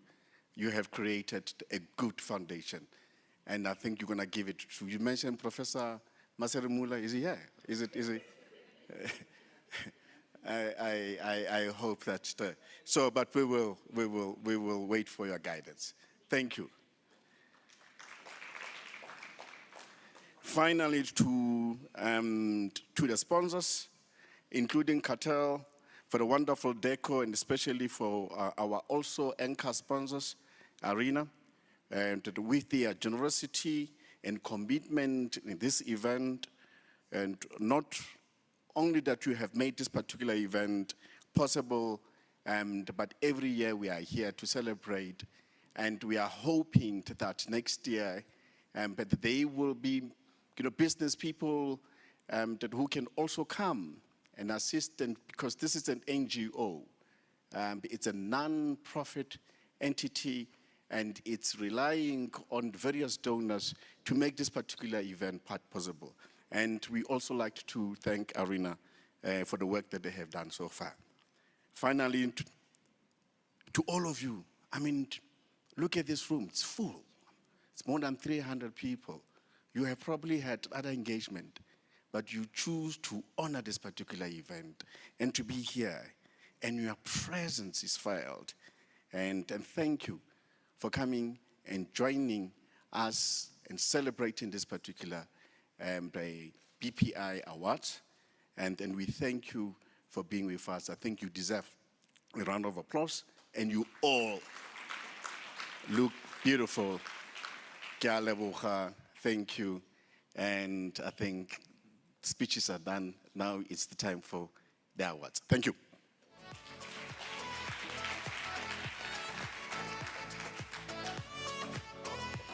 Groovin, with a name like that, you can't ever be miserable on any given day because it reminds you to just have fun and listen to the music.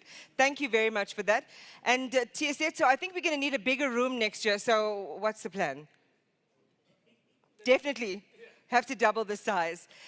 All right, we are one click away from the start of our official awards evening. They're all set up there. Our recipients are in the room, and we're going to get there momentarily. But I want to welcome to the stage a woman who I've seen and admired from afar for many, many years, and you've all seen the way that she leads, leading by example, a woman of immense substance and profound courage, the chairman of Anglo-American South Africa, and also the president of the International Women's Forum South Africa. In the words of Audre Lorde, and if you don't know her, read her, she is incredible and she's powerful. When I dare to be powerful, to use my strength in the service of my own vision, then it becomes less and less important whether or not I am afraid. And fear often holds many of us behind. It has certainly not held this woman behind. Ladies and gentlemen, put your hands together for the wonderful Nolita Fakuda as she delivers her congratulatory notes.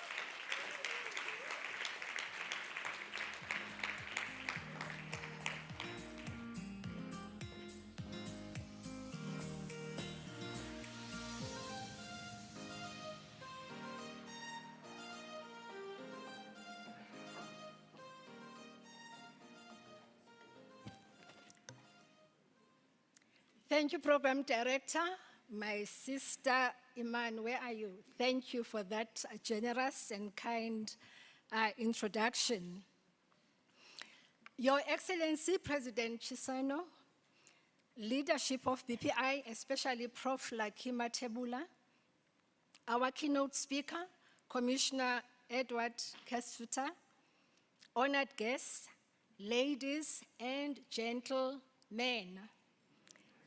Let me stand on the protocols that have already been established. As the International Women's Forum of South Africa, we thank you for giving us this platform to share our message of support and congratulations to all your iconic leadership and excellence awardees for 2025. And especially to the 4 members of the International Women's Forum of South Africa who will be honored as part of this prestigious event. So who is the IWFSA and what is our purpose? The IWFSA was formed 23 years ago in South Africa and is part of the 50-year-old International Women's Forum, which is by invitation-only membership and a global network of some of the most accomplished and influential women leaders in the world. The organization is determined that the next generation of women are not fighting the same prejudices and injustices that have plagued women in our lifetime. So role models like the women and men that will be honored this evening help to inspire all of us to do more. So who are these women that I have the privilege of calling the members of the sisterhood? These are Mam Zanele Mbeki's daughters and sisters, who is a founder and patron of the organization since its inception 23 years ago. Each of the awardees tonight are role models who represent for us the best that we wish we could be on any given day or year. They are solid leaders who lead with purpose and make a difference in society in big and small ways. Their individual impact in society creates waves of change for the greater good, and they do this unapologetically. Their individual professionalism and consistency is underpinned by their individual values of integrity, hard work, and consistency. And collectively, they have a track record of being shape-shifters and change makers in their various industries and different fields of endeavor. Passionate about South Africa, committed to their businesses and the people they lead. They do this with great authenticity, joy, and pride in bringing their A game every day, year in and year out, without fail. Because they know that all eyes are on them. And why is that so, you wonder? It's because they also happen to be women leaders. In a world where diversity, equity, and inclusion is at risk of being ignored and at worst made to be illegal, this matters because the world and humanity is at risk of being set back to the dark ages around attitudes towards women. And so for all of us, we should be unapologetic about celebrating this dimension of diversity. These women impact economies from the JSE to policymaking, right to the United Nations and OECD countries, among others, whilst they do this in high heels and simultaneously raising the next generation of leaders inside their own families, their own organizations, and outside of their own organizations too. They are continental leaders who are globally recognized as experts in their own fields by their peers around the world. And lastly, they intentionally and deliberately lift others as they rise, inspiring us all to want to be better leaders wherever we are and in whatever we do. They are the IWFSA sisterhood that are passionate about mentoring others, collaborating with others, and making sure that we amplify and ignite in all of us the power to lead with purpose and impact. So, Program Director and Chair of BPI, we are grateful that you are able to recognize them in their full and glorious lives, for they are individually worthy of the honor of being celebrated. They are courageous, they are compassionate and kind-hearted leaders who lead with grace and dignity at all times. These are my sisters from IWFSA, and on my behalf and on behalf of all the members of IWFSA, I want to congratulate my sisters and my brothers, because all the awardees for this evening somehow are my brothers as well. And as a world leader, former Prime Minister of New Zealand, Jacinda Ardern, once said, "We need more leaders who are willing to be human and humble as they do these high-powered jobs." So my sisters, Miss Nhlanhla Mjoli Ncube, Miss Mpumizi Kalala, Miss Tsakani Maluleke, and Miss Basetsana Kumalo.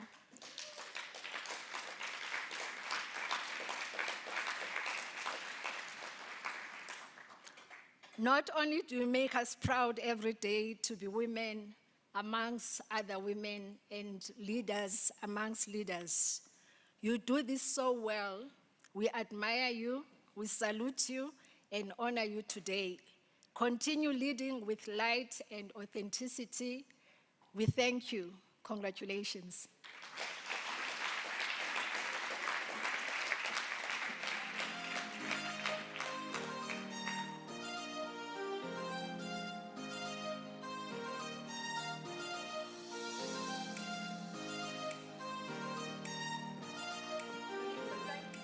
And, you know, it's about women, you know what they say.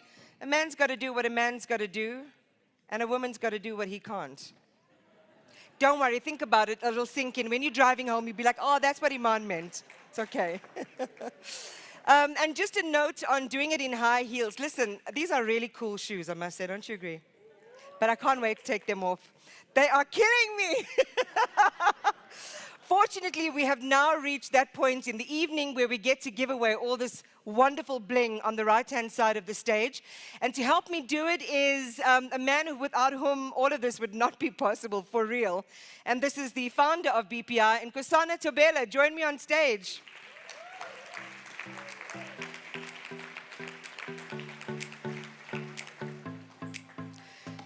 Do you want to say anything?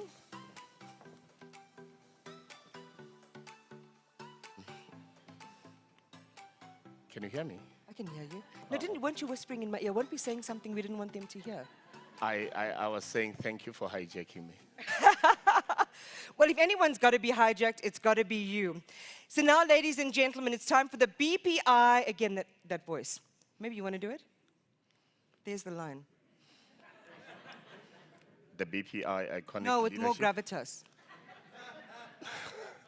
The BPI Iconic Leadership and Excellence Awards. And these, he did a good job. And these awards shine a light on the iconic role models of whom many are in this room tonight, who inspire us. And I think one really important adage about leadership is when you lead in a way, as Lao Tzu said, when people barely know that you exist and when your work is done and the aim is fulfilled, they will say, we did it ourselves. And I think that's a really beautiful principle. Are you ready? I'm going to do it like RuPaul. Ladies and gentlemen, start your engines. Now I know who watches RuPaul's Drag Race. Okay, so we are going to start with the Future Leader Awards. There are 6 winners in this category.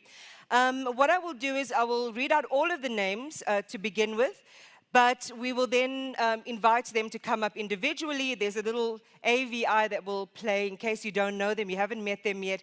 It'll tell you why they're so deserving of these awards. So, Dr. Sidise Moseneke, who's the chair of the ENCHA Group. Future Leader Award, Dr. Sidise Moseneke, Chair ENCHA Group. Dr. Sidise Moseneke is the CEO of ENCHA Group and a prominent figure in the South African property sector. You don't have to go up and down He the whole previously led Synergy Income Fund and currently chairs the Property Sector Charter Council. A former president of the South African Properties Owners Association, he is known for driving transformation, innovation in real estate. His leadership blends strategic insights with a commitment to inclusive economic development.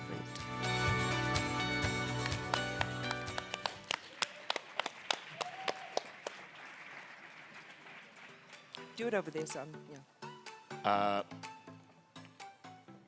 I think I saw a few past recipients in this category in the room. Sorry for hijacking, Iman. Ms. Coretta Mohale, please join us on stage. I have not yet seen Veronica, but if you hear Vero, please join us on stage. And Mr. Tusang Mahlangu, I think I saw you earlier. Please join us on stage. I don't think I'm qualified to hand this over. You guys are past recipients. Or Lebuli Shabani. Actually, all the past recipients that are in the room, please join us on stage.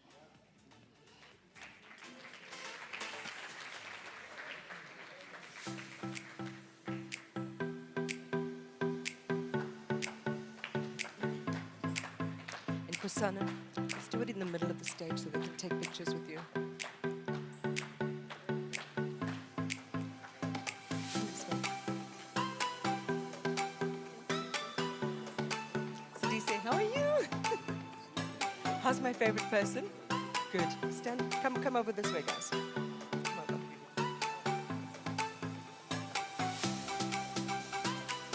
Thank you. Thank you. I thought it would be befitting throughout the handing or presentation of these awards that it be done by you guys. You guys are great leaders, and I thought, though we work in the BPI Foundation, we do so much, but the people who truly own this, the people who are trailblazers, the people who who lead the way is yourselves. So you ladies will decide, but I believe that one of the ladies should hand this over, and all of you shake hands with the recipient.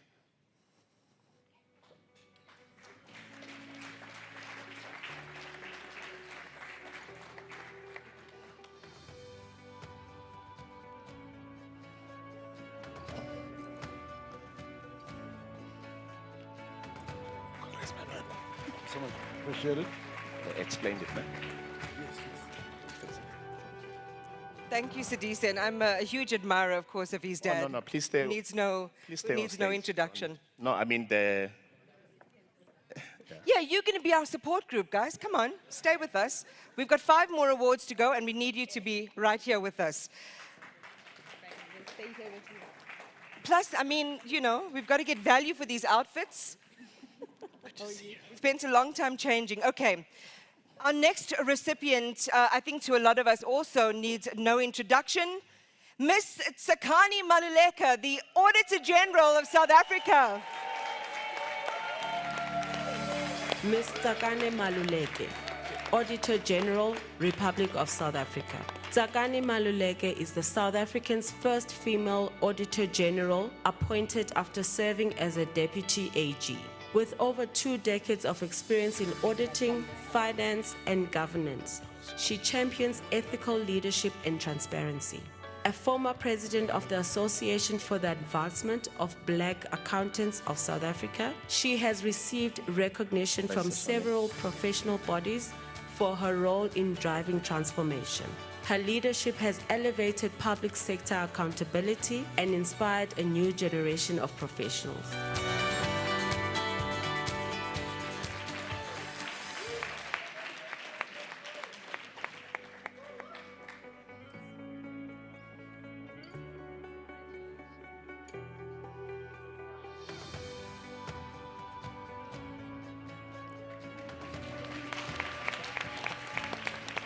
And just to say, Tsakani, before you go, our recipients do have the option, right, of giving just a small thank you. And Kusana, are we still? Yes, we still, I think about 2 minutes. Yeah, if you'd love to, yeah, we would love to hear from you. Sidise, if you want to come back, you still have that option as well. Thank you very much. Good evening, Your Excellencies, my fellow patriots, who together have to keep marching on in the midst of tremendous challenges as we aim to build South Africa into the nation that we all deserve. I accept this honor with tremendous humility, with immense gratitude, and I take it and receive it in the name of all of the people at Auditor General South Africa, all 4,000 men and women who serve South Africa, not just as auditors, but as people who operate as patriots who also want to add their little stone into the hard work of building South Africa into the country that we all wish for. I want to thank the BPI Foundation for this honor. I'm happy to share the last couple of minutes with my brother Sidise, because some of you don't know, but we literally grew up together. So I'm really pleased that I can share this honor with him. Thank you very much. Inkom, inkom.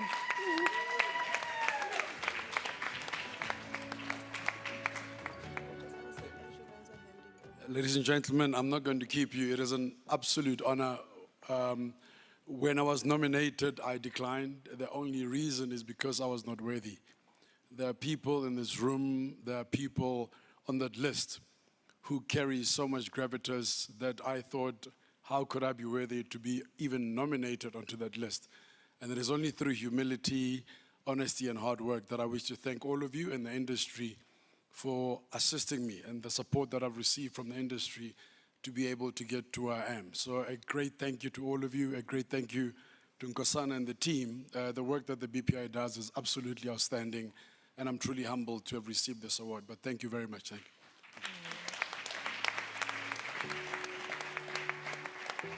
Sidise, that's so beautiful. Thank you for that.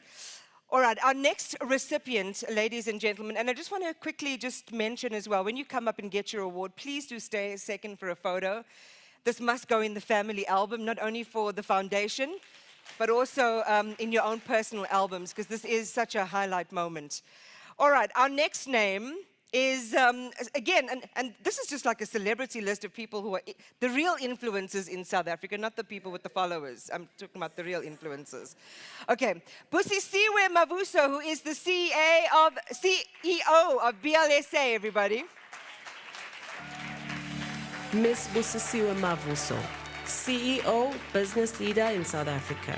Busi Mavuso is the CEO of Business Leadership in South Africa and a respected voice in corporate governance. A formerly MD of the Black Management Forum, she has held leadership roles in finance and consulting. A qualified chartered accountant, she advocates for ethical leadership and transformation. Her bold stance on accountability and economic reform has made her a prominent figure in South Africa's business landscape.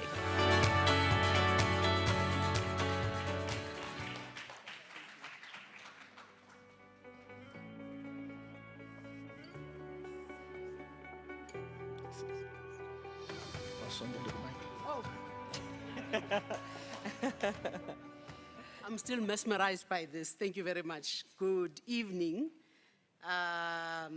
Thank you. Thank you for the recognition. Thanks for the nomination. Thanks for the acknowledgement. Much, much, much appreciated. And thank you to the great work that the BPI Foundation is doing. Really appreciated. Thank you.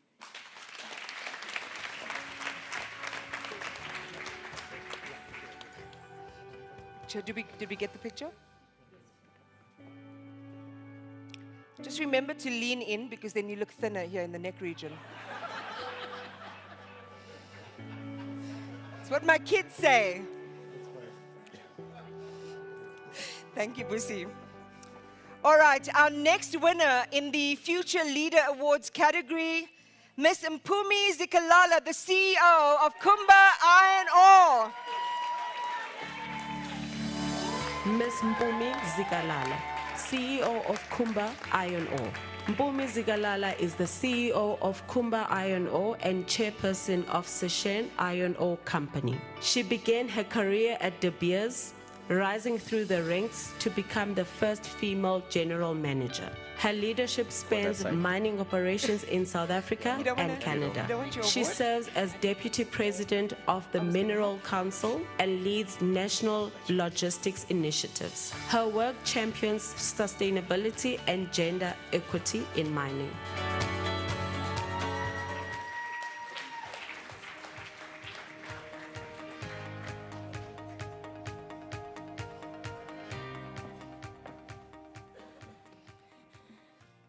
Ladies and gentlemen, Your Excellencies, good evening.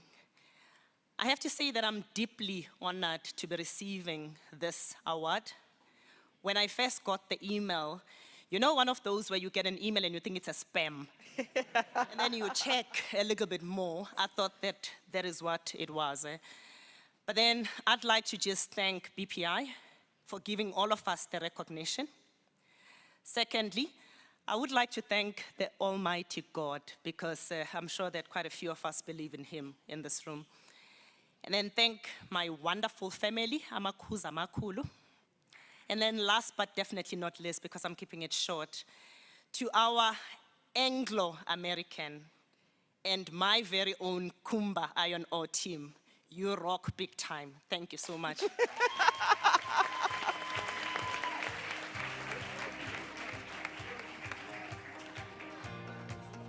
I mean, I think in keeping with the theme, if you say you rock, Nolita, I need a rock. 5 carats minimum. Oh, no, listen, then I'm going to end up by the cartels. No, never mind. Careful. All right, and our final winner well, actually 2 more in this category. Put your hands together, ladies and gentlemen, for Ntabeleng Likotsi, the chairperson of YWBN. Ms. Ntabeleng Likotsi, chairperson, Young Women in Business Network. Ntabeleng Likotsi is the founder of the Young Women in Business Network and South Africa's first majority Black woman-owned mutual bank. A qualified accountant and entrepreneur, she has led YWBN CFI to exponential growth. Her vision for inclusive banking and financial empowerment has reshaped access to finance for undeserved communities. She is a trailblazer in economic transformation and woman-led innovation.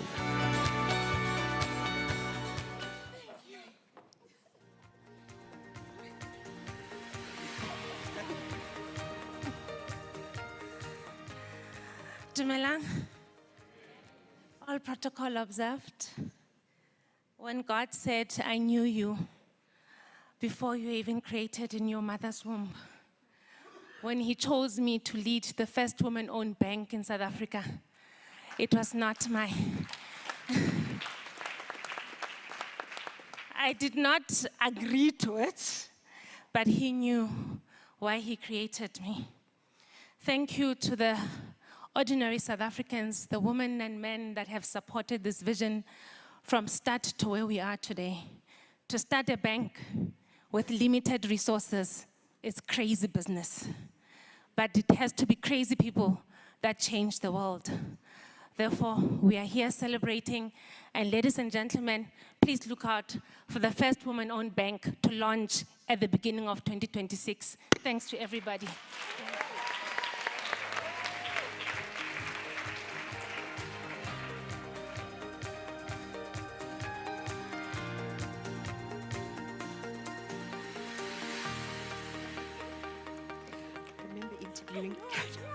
The reason we're giggling together is because I interviewed her on Power and the owners of Power in the room at the start of the journey. Yes. And look where we are.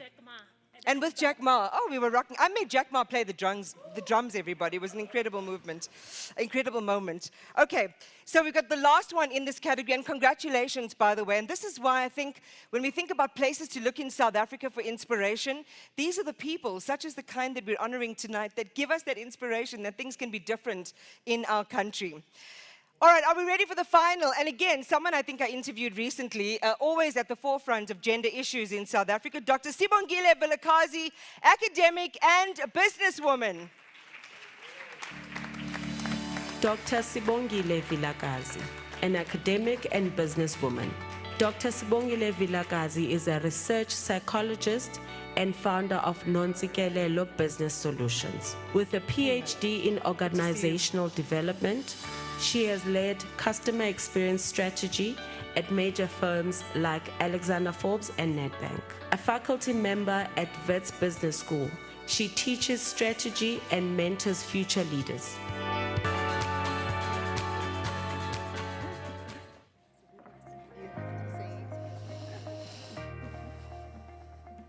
Ladies and gentlemen, good evening, good evening. Sure, yeah, like everyone else, I guess, as well. When I received the call, it wasn't an email for me. It was a call from Nkosana to say, you've been nominated. And I was like, what? Who? Me? How? Because I've just been in so many fights, you know, everywhere I've been. It's almost like it just keep following me.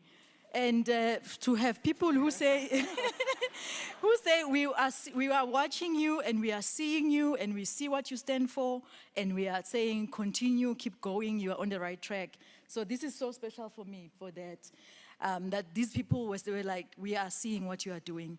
To stand for integrity in a context that we are in South Africa, we are seeing whatever is playing out in the news right now with all the commissions, and it just shows you how deep our challenges are. And to find yourself in spaces where you have to stand for what you believe is right for all of us, the attacks that come after you. So to have people who have said, we are seeing the attacks that you are ducking and diving, and we are with you. Thank you so much for this award. It really means a lot to me, especially in this space in my leadership journey. Thank you. Thank you, Sibongile. I just love the little paparazzi clutch we've got going on here. It feels so good being on this side of the camera.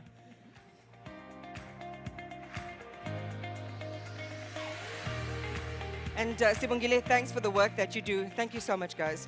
And yes, I think give all of them a round of applause, guys.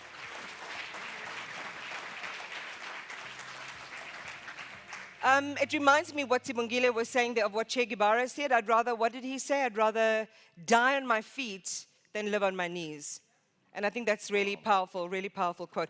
By the way, did you notice everyone kind of go like this when they held their awards? That's because they're not from Shein, guys. They're the real, they're made of real glass and real metal. Just saying, well done, Nkosana. Thank you. Okay. Oh, and by the way, Iman, Dr. Sibongile Vilakazi is an advisory board member of the BPI Foundation. Wow. Thank you so much, Dr. Vilakazi. Okay. Now we're going to go on to the Mid-Mile Award, and these are individuals in Nkosana who are transitioning between the BPI Future Leader and Business Excellence and Leadership Award. I'm so sorry to do this, but the award says above 50, because I know some of you are like, oh, damn, I don't want everyone to know.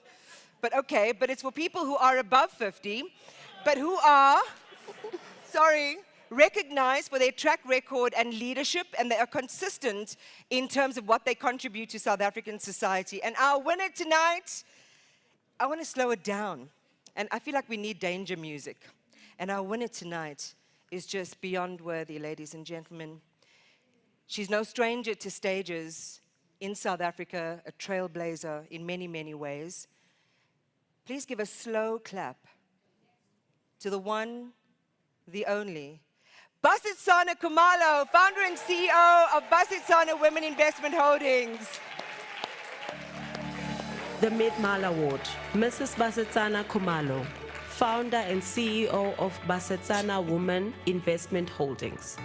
Basetsana Khumalo is a celebrated entrepreneur, philanthropist, and media personality.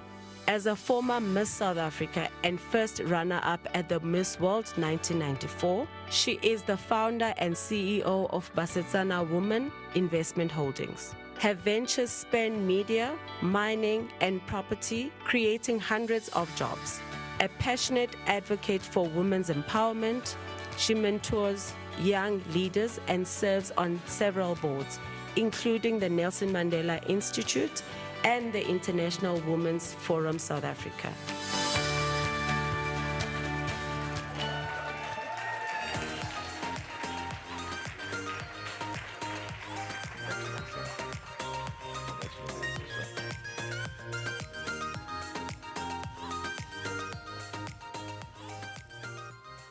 Oh my goodness, I'm actually shaking. It is in moments like these that you find yourself wanting for words. And being a broadcaster for over 3 decades, and I thought quickly when I heard that we need to make speeches, I thought, okay, let me just pen some thoughts, because I know that I'm probably going to be taken by the moment. So I do beg your indulgence. Let me hold your award for you. I promise I won't put it in my car while you read your speech. You know, standing before you tonight is both humbling and deeply moving. To be recognized in this transition between the BPI Future Leader Award and the Business Excellence and Leadership Award is more than just an honor. It feels like a full circle moment in my journey. This recognition is not mine alone. It belongs to the people who trusted me, who worked beside me, who challenged me to be better. It belongs to my family for their patience and sacrifice. It belongs to my mentors, some of them are here this evening, who reminded me of the power of integrity. And to young leaders whose hunger and courage gave me reason to keep showing up with consistency. So I accept this recognition with profound gratitude, not as a closing chapter, but as an encouragement to keep going, to keep giving, to keep believing that excellence is never an end, but a way of walking. Thank you. But before you cut,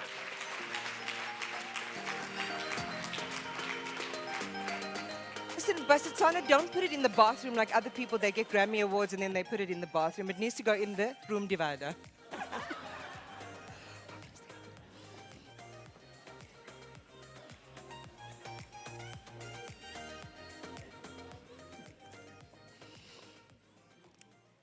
ladies and gentlemen, we do not dish out awards for the sake of dishing out awards.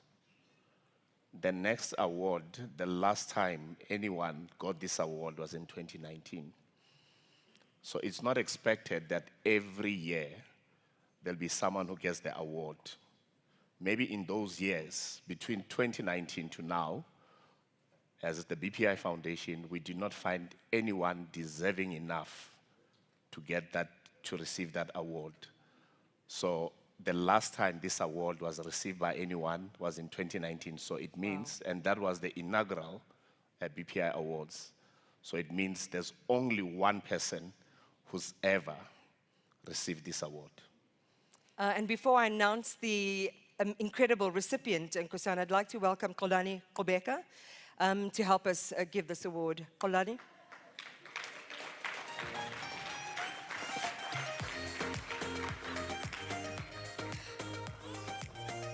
All right, let us be together for this one. So as Nkosana is saying, this is kind of a big deal.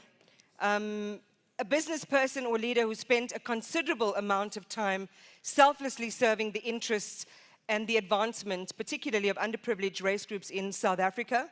And I also just want you to put your soccer allegiances aside, because this is not about one person, this is about all of us in Nkosana.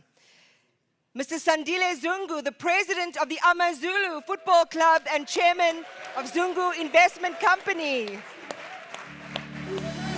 Black Business Advancement Award.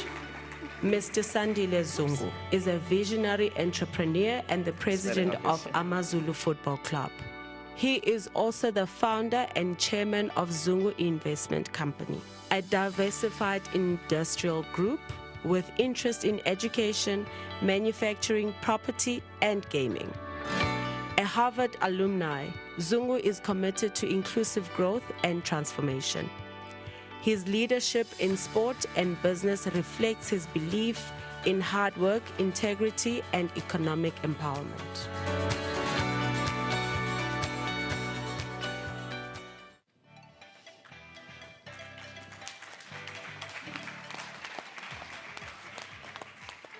So what do I say to this? Hey, babe! Agnezwa ngemumva. Hey, babe! Nazoge. Excellencies,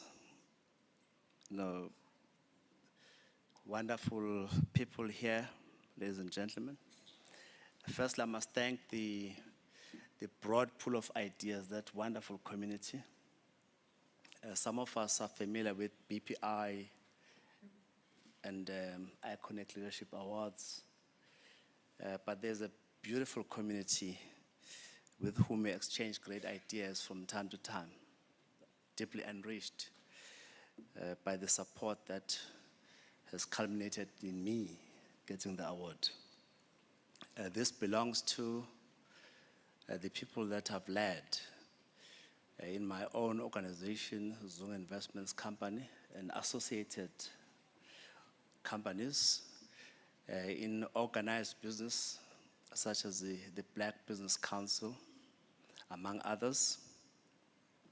And I will not be standing here to receive this award if they had not offered me the platform to express leadership. But the award is just that. It's recognition, but also is to propel us to greater excellence. And it's to hold us accountable and to urge us to live up to the promise. And I promise to live up to the promise. Thank you.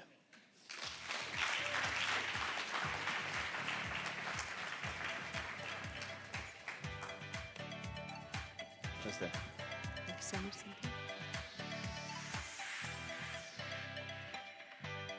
Are you about to cry?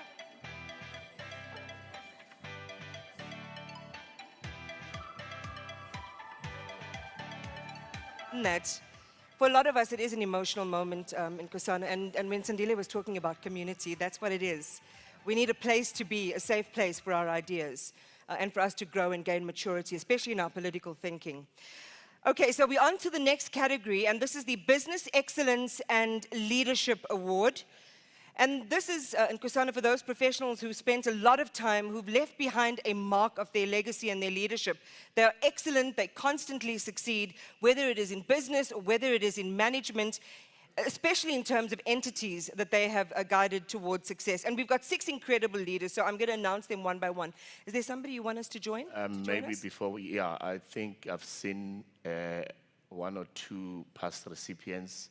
I see Mamfuti Mtoba there.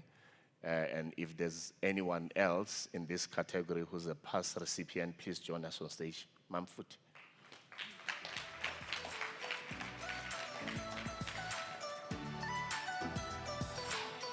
Oh, the chairs. Yeah, let's take them up.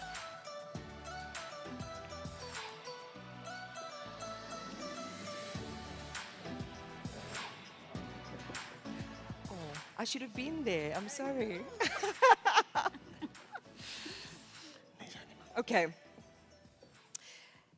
Our first winner is Dr. Renosi Mokate, the Executive Chair at Concentric Alliance, Chairman at the Government Employee Pension Fund, and Coordinating Chairperson for Peace.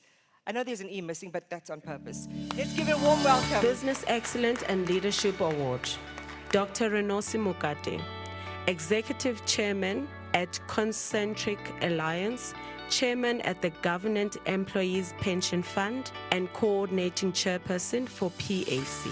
Dr. Renosi Mokate is a leading economist and policy strategist with a career spanning government, academia, and global finance.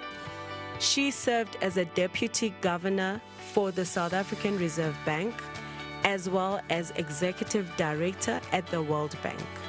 She is currently chairperson of the Government Employees Pension Fund and Concentric Alliance, and also advises on national economic policy. Dr. Mokate's work has shaped South Africa's development landscape over 3 decades.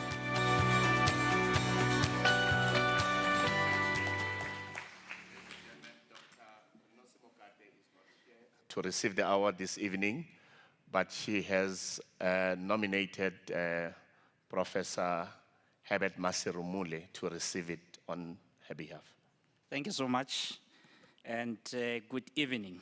As indicated, Dr. Renosi Mokate requested me to accept this award on her behalf, and I know she does this with the greatest humility, appreciating the recognition of her contribution that she has been making in different roles that she played, like many others who are tonight the galaxies of this wonderful evening.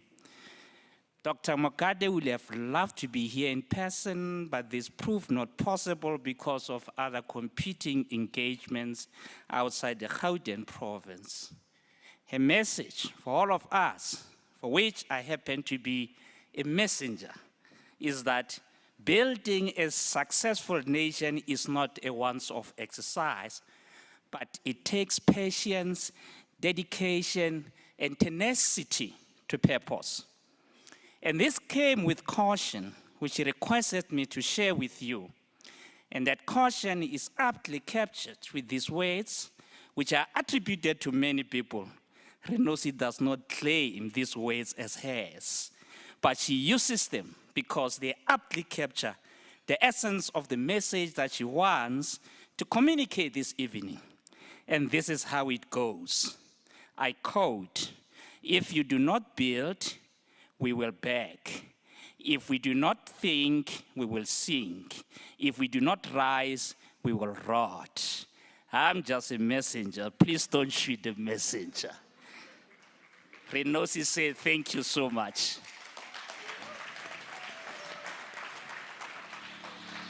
Thank you so much.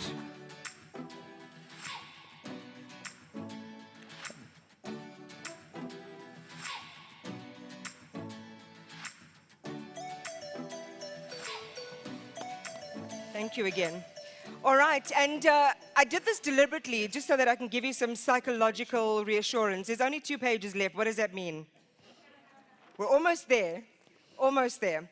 Okay, our next winner and recipient is Nonhlanhla Mjoli Mncube, board member, ABSA, and of course a prolific businesswoman.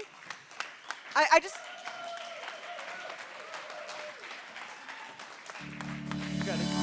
Ms. Nonhlanhla Mjoli Mncube, board member for ABSA and businesswoman.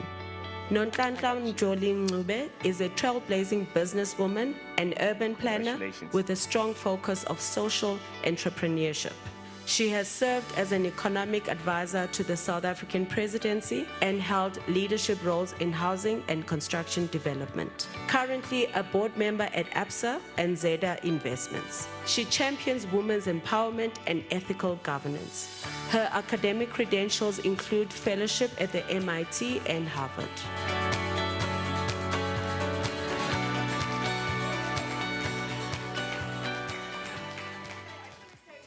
Please take note of the footwear, and you have to show it off.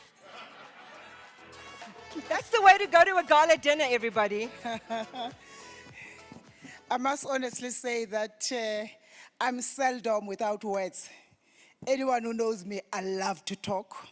But today, I have nothing to say except to say just thank you so much to the BPI Foundation and to my gorgeous husband, who's always supporting me, to my family sitting there at the back, and to everyone who's actually criticized me, everyone who's challenged me, everyone who's shown me when I was full of bullshit that I should stop the nonsense. And so I really want to thank all those people who've done that. My only words for today is this. We're sitting here today, and all of us are privileged. And I'm going to ask all of us that, one, we all know poverty is not an inheritance. It can't be inherited. And secondly, if that is true, we're all privileged and we're all sitting here, we've got a duty.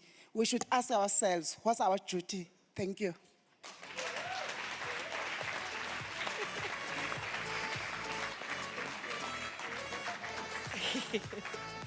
Thank you. They look like a set of 16 valves, man. Are you the mister to the missus? The gorgeous? I think you need to stand up so we can just see. Please, please.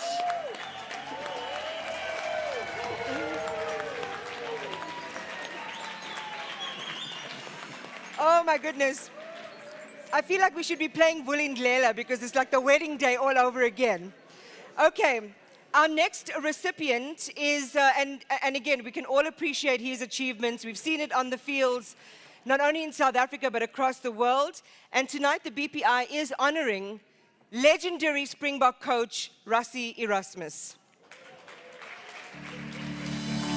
Dr. Rassie Erasmus, Springboks rugby player and coach. Dr. Rassie Erasmus is an international admired rugby coach and strategist who led South Africa's Springboks to Rugby World Cup victories in 2019 and 2023. Known for his innovative coaching style and leadership, he has set the Springboks up as national unifying force. Rassie also serves as a director of rugby at the South African Rugby Union. In 2024, he was awarded an honorary doctorate in coaching science. He is widely regarded as one of the greatest rugby coaches of all time.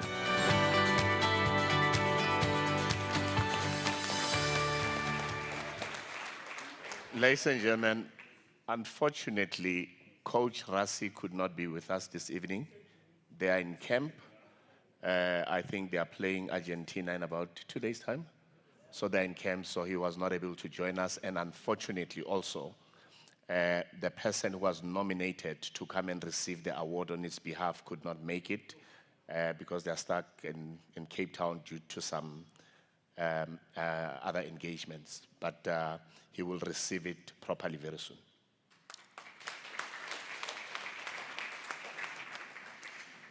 And our next recipient, ladies and gentlemen, is Kathy Muthusamy, the chairperson of the Tamil Business Warriors, as well as a prolific businessman.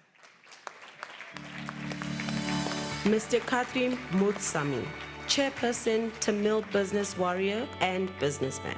Kathy Muthusamy is the founder and chairperson of Tamil Business Warriors, a dynamic network promoting entrepreneurship and economic empowerment across South Africa and internationally. Since 2017, he has built a platform that supports youth and women entrepreneurs, fosters collaboration, and drives inclusive growth. His leadership has positioned TW as a catalyst for transformation in the business community.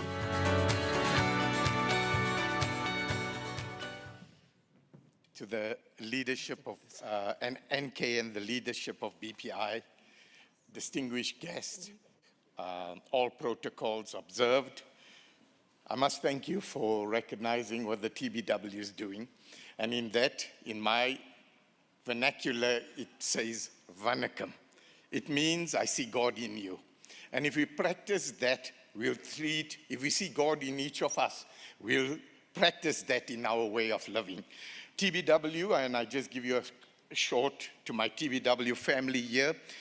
TBW was established to go back to the communities, and we all understand that we cannot change the world.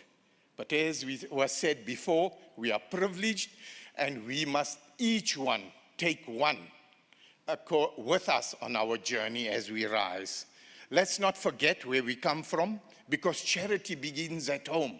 And if we change the mindset of a begging community to an entrepreneurial community, we will change the country we live in. Each one of us has got a duty to make a change in society, the society that has groomed us and given us some privilege. So to BPI, thank you for recognizing the contribution of an organization that I lead, and we will continue to lead the younger generation to change their minds that they are deserving of the country we live in. Thank you.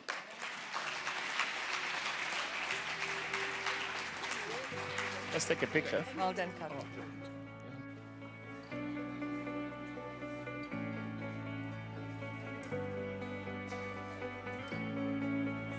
I know you're excited. Go, Kathy, go. Vanakkam. All right. So our next award is, are you ready? 2 more in the special category. And this is Marty van Rensburg, the acting chair of the DBSA. Ms. Marty van Rensburg, Interim Chair, Development Bank of Southern Africa. Marty van Rensburg is the Interim Chairperson of the Development Bank of South Africa. With extensive experience in governance and finance, she plays a key role in steering the DBSA's strategic direction. Her leadership supports infrastructure development and economic resilience across the region.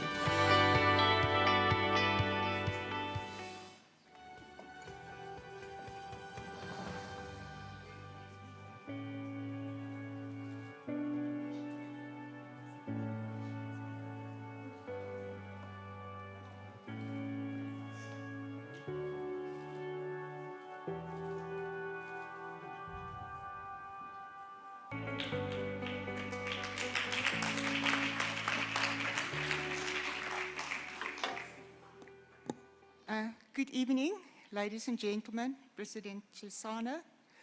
I'm truly and deeply humbled by the recognition that I've received tonight. I work in the infrastructure space, and infrastructure is transformative. It's not just an economic enabler, but it's transformative. And the way you execute it will be able to create dignity and justice for our consumers and for our people on the ground. We've seen, unfortunately, in the country, a deterioration of our infrastructure. And it's up to us to make the difference going forward. From a DBSA's point of view, just to say I'm now a past interim chairman of DBSA. My term ended at the end of September. I've been there 9.5 years.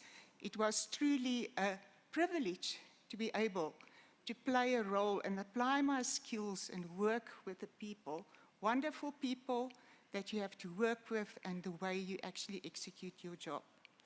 I would like to extend my gratitude to the BPI Foundation for this recognition, to Gabby and Nana Mogamola for nominating me, to my husband, who's been my support for 43 years, and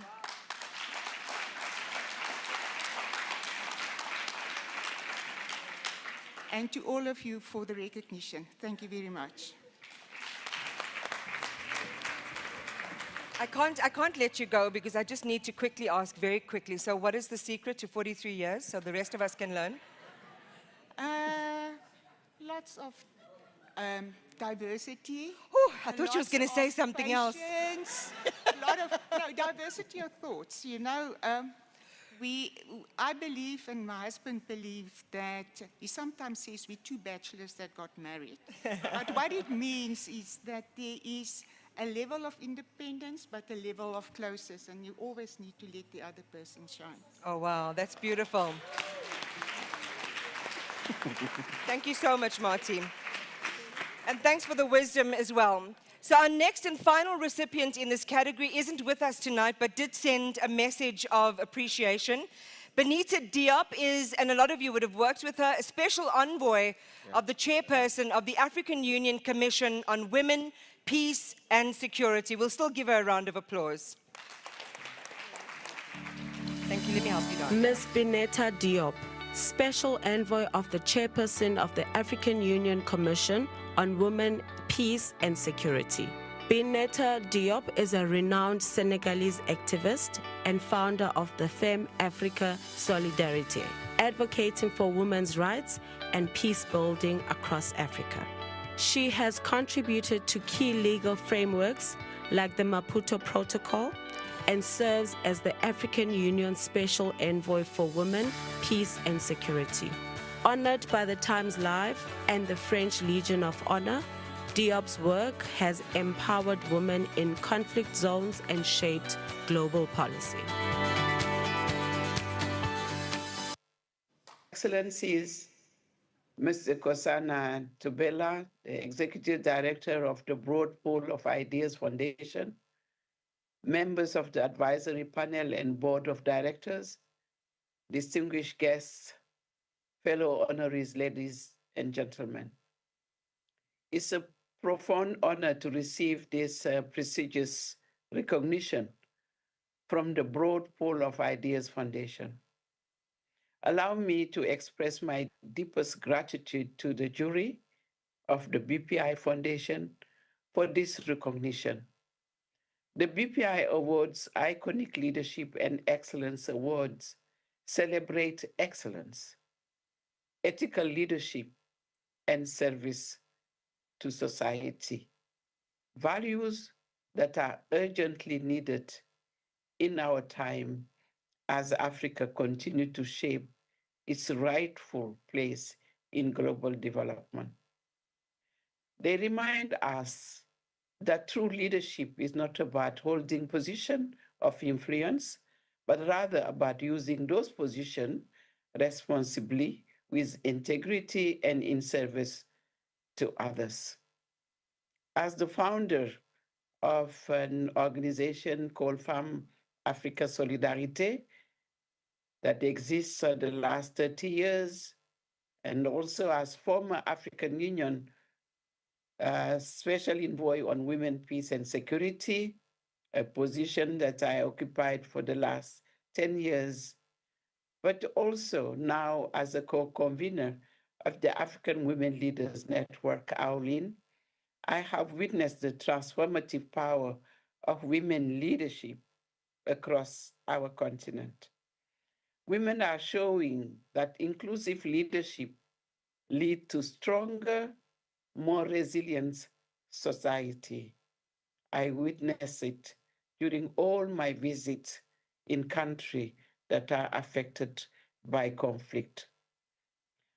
Africa Women Leaders Network has become also a dynamic movement with more than 30 national chapters in Africa that unite generation and sectors, amplify women's voices, and ensure that women are at the forefront of decision-making at every level. This award also compels us to reflect on the journey ahead as we confront challenges ranging from peace and security to climate change, from governance to economic inclusion. We must remember that leadership is not measured by individuals' accolades. It's measured by our collective responsibility to one another, by our ability to build institutions of trust, and by our determination to leave a legacy of justice and opportunity for the generation to come. I'm proud to accept this award on behalf of all those who continue to fight for peace, dignity, and justice in Africa and beyond. Their sacrifices often go unseen, yet their courage is what sustains our hope. They are the unsung heroes, our heroines of our time, community leaders, young activists, mothers and daughters, men and women who through quiet acts of resilience keep the dream of a better Africa alive. I would like to conclude on this note of gratitude by congratulating my fellows honorees. So I would have loved to be physically with you today, but I promise I will be with you next time. I have mandated my dear sisters, the women of Africa who have done a lot on their own rights. And I will name Ambassador Phoebe and Professor Tandeka, with whom I had the privilege of working with two of them. So three of us, we have worked under the leadership of Her Excellency Nkosazana Dlamini-Zuma, the former chairperson of the African Union Commission. And I mandated them to receive this award on my behalf, but on behalf of the African women, and in particular, the Africa Women Leaders Network. I thank you.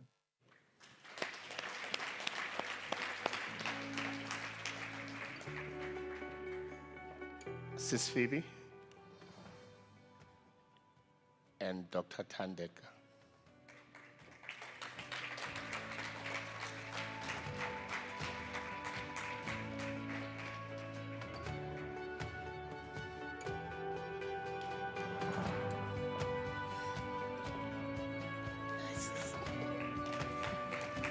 How are you?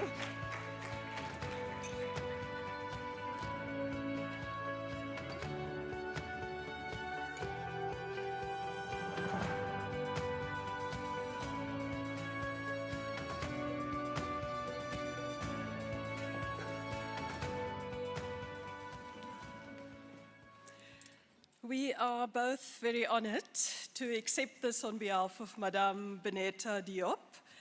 Good evening, everybody. When we often think about Pan-Africanists, we think of Kwame Nkrumah, we think of Selassie, we think of Nyerere, we think of Mondlane, we think of Augustina Neto. But I think that Madame Bineta Diop is one of the true Pan-Africanists of our time. Wherever she goes, she supports women. Whether it is in situation of conflict, whether it is women struggling to find their way in business, in civil society, in politics. She's always been there for African women, and this is a very well-deserved, and thank you very much to the BPI for recognizing a true Pan-Africanist.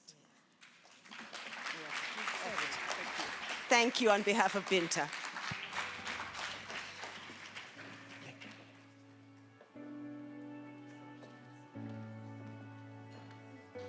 All right, we are 3 awards out, and then we will bring you your dessert, ladies and gentlemen. The Global Peace Award is up next, and I had the privilege of seeing this guy the other day at the National Convention, just again reminding us of the pre-1994 moment where things were touch and go in our country. If we hadn't coalesced and hadn't gotten a constitution together and hadn't got our elections underway, we'd be in a very different place in those formative years, just as we were making the corner away from apartheid and into democracy. Who am I talking about? I think that gives away a great deal of clues. A person who played a meaningful role in brokering peace in South Africa, but not only in South Africa and abroad, also involved in endeavors to unite people across the globe and ensure that there is global peace. That recipient, ladies and gentlemen, is none other than Mr. Rolf Meyer, a former leader of the National Party and former Minister of Constitutional Affairs and Communication. In his stead, before you give him a round of applause, is Dr. Coetzee Bester, no relation, guys.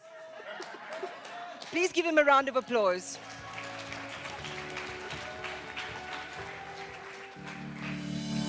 Mr. Rolf Meyer, former Minister of Constitutional Affairs and Communications in South Africa. Rolf Meyer played a key role in South Africa's transition to democracy, serving as a chief negotiator for the National Party during the 1993 multi-party talks. He later served in Nelson Mandela's cabinet and co-founded the United Democratic Movement. Internationally, Meyer has advised on peace processes in the Northern Ireland, in Sri Lanka and Rwanda. His lifelong commitment to reconciliation and justice has earned him the Order of the Baobab in silver, recognizing his distinguished service to the country.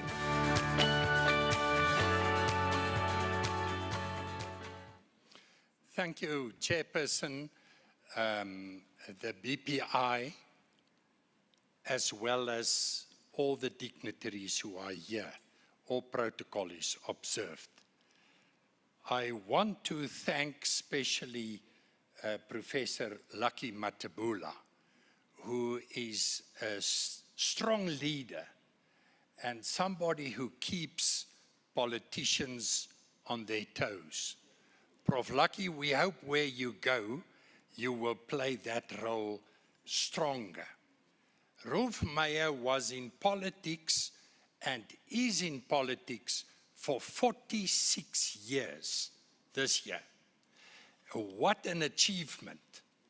And with everything that has been said, he's still active in 2 organizations. The one is the Civil Society Initiative, which was started many years ago with Madiba and Bill Clinton.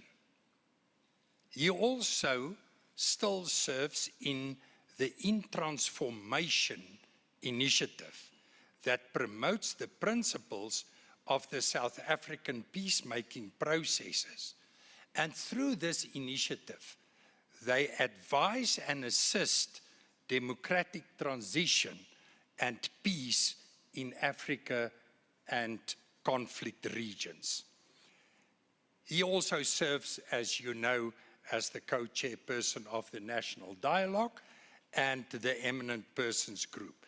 Rolf Meyer is an authentic and proven ethical leader, and he accepts this award gracefully. Thank you, Chair. Dr. Bester.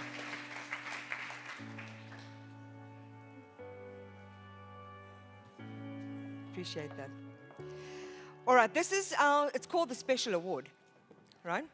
And it's the penultimate award. It's for trailblazing professionals or leaders who, through their excellent efforts, become pioneers. They are the groundbreakers and leaders in certain areas of work or trade. Literally, they are the first or among a very select group of people to obtain such a feat and to leave no trail of unquestionable ethical conduct. And I mean, we have this problem in our country.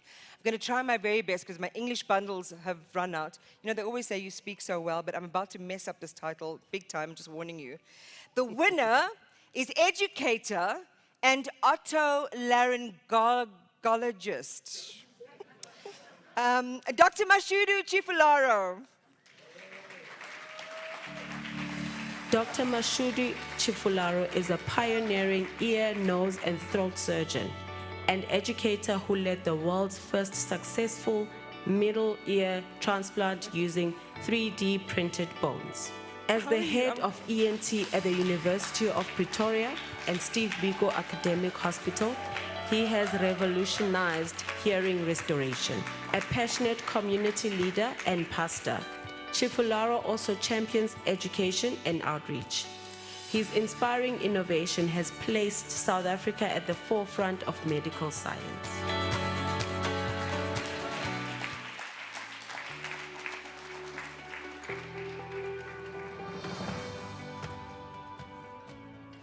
Ndi Madekwana. I'm at home. Ladies and gentlemen, I just want to say thank you so much. I think I was called by the professor, I think it was yesterday or 2 days back, and he said, please, you must make sure you present yourself. I said, what do you mean? He said, no, I've sent you an invite and I'm sending again, because I got a WhatsApp message to say there's this award. I said, you know, it's one of those things.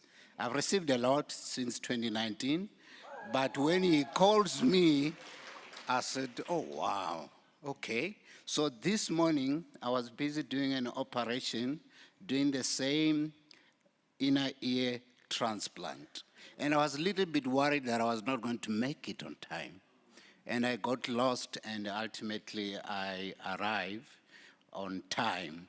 So I just want to say, I think I've been in the medical field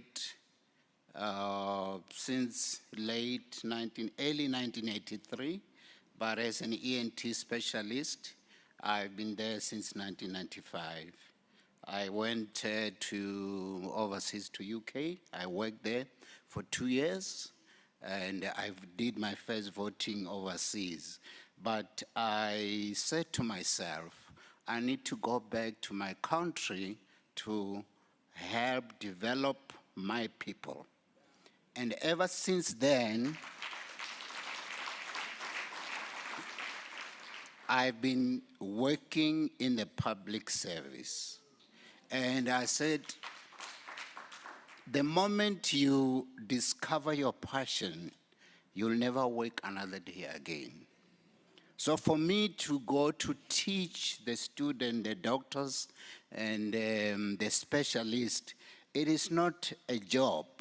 It's to make sure that I'm setting up the legacy, I'm setting up the future.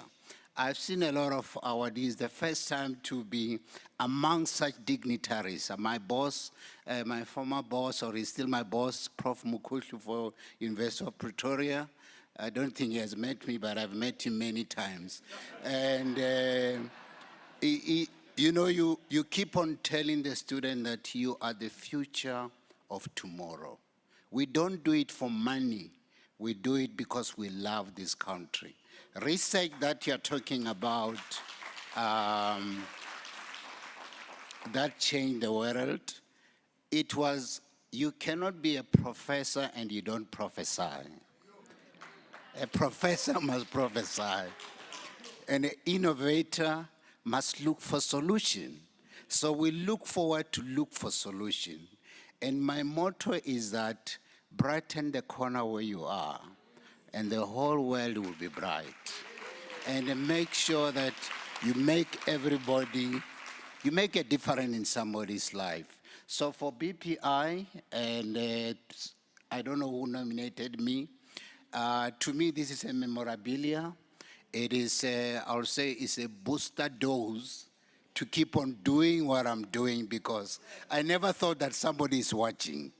And I thank my late mother, who encouraged us to go to school, even if we're barefooted and we did not have anything, but we believe that education, education, education. And lastly, I want to thank God, and also to receive the last one. So in my culture, you know, he who eat last get everything. So I appreciate it. Congratulations.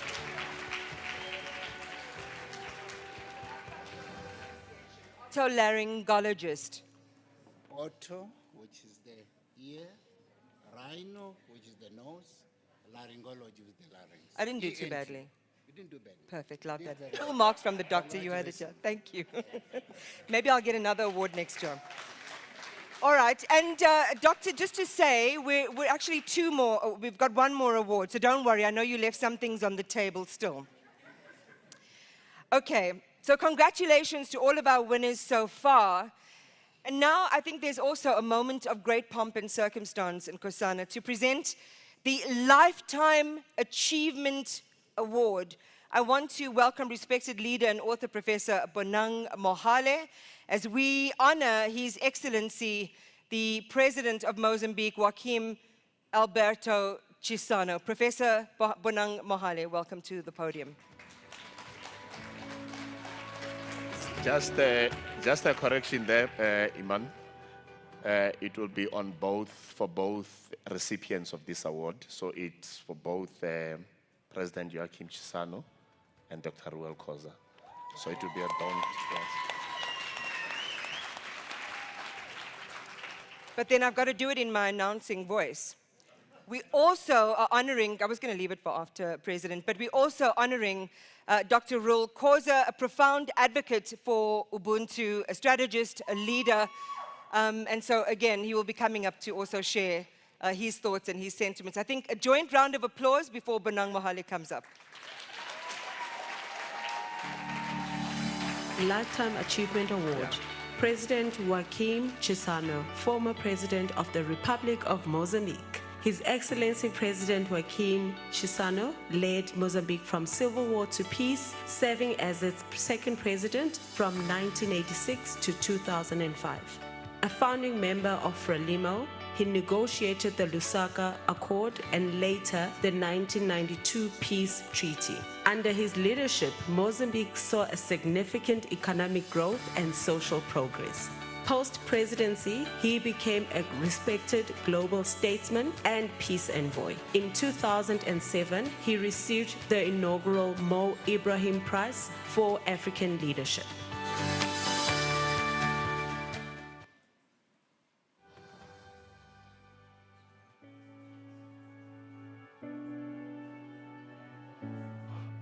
Prof. Bonamborhale, he was here just now. I think you are seated on that table. This is a public service announcement. Bonang, Prof. Mohale, are you here? I can do that because I know him and he's such a man of great humility. Bonang Mohale, the stage is yours for our next introduction, if you can hear me, if you are within earshot. Otherwise, not to keep everyone waiting. And Nkosana, what do you want to do? This is where, so this shouldn't be an awkward moment. I know all of you attend those leadership courses and they say you must pivot. Now we're pivoting. I think Professor Matebula has gone out to check where he is because he was here just now.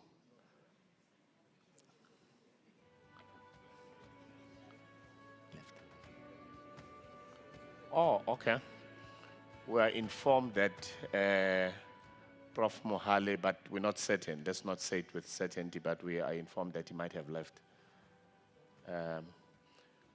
In that case, we'll just have to skip that part and go straight to the, yes, and maybe play also that of Dr. Welkosa, then we'll do it jointly.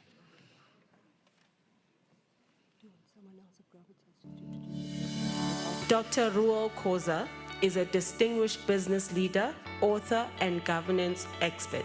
He has chaired major institutions, including Eskom, Nedbank, and Discovery, and he played a pivotal role in shaping South Africa's corporate governance code. A prolific writer and academic, he holds multiple honorary doctorates and serves as Chancellor of the University of KwaZulu-Natal. His contributions to ethical leadership and transformation has earned him numerous accolades, including the Sunday Times Lifetime Achievement Award.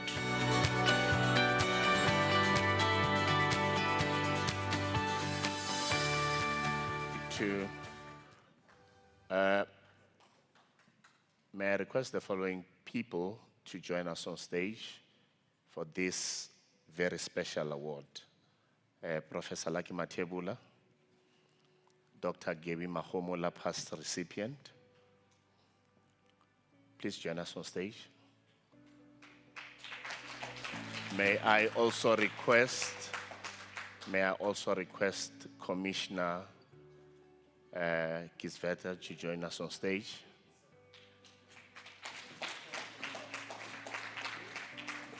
May I also request Usis Nolita Fakude to join us on stage.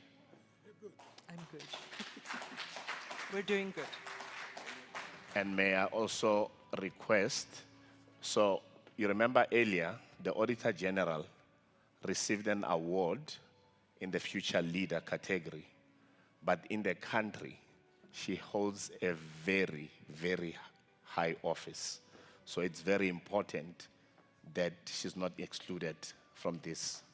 Auditor General. Now we're looking at the office of the So now we're looking at the office of the Auditor General, not necessarily the individual.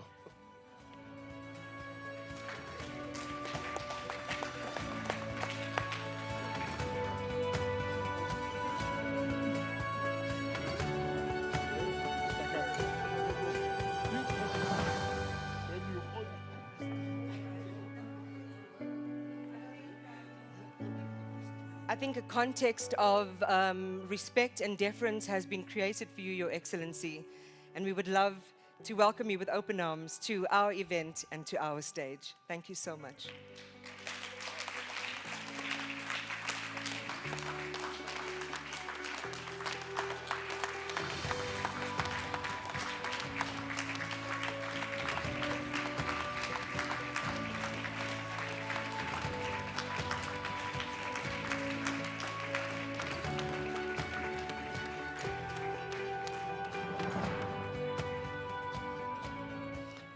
So this is going to be presented jointly.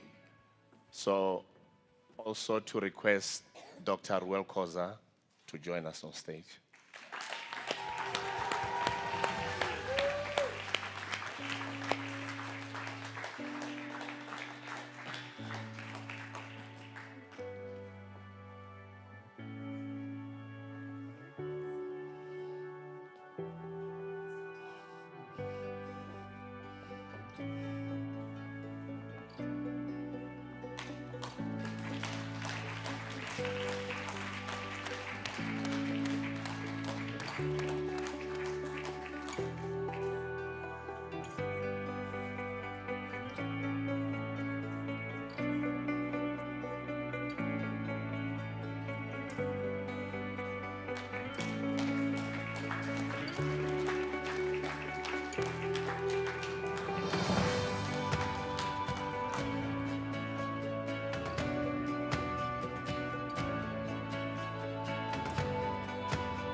So,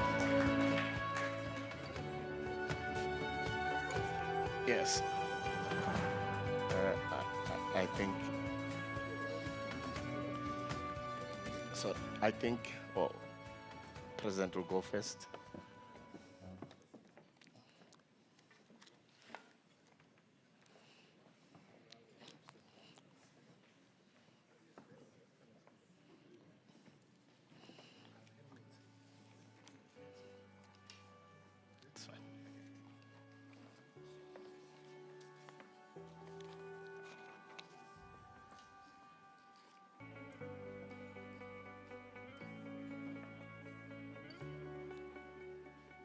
Ms. Nkosazana Tobela, Executive Director of the BPI Foundation, honorable members of the BPI Foundation, fellow laureates, distinguished guests, ladies and gentlemen,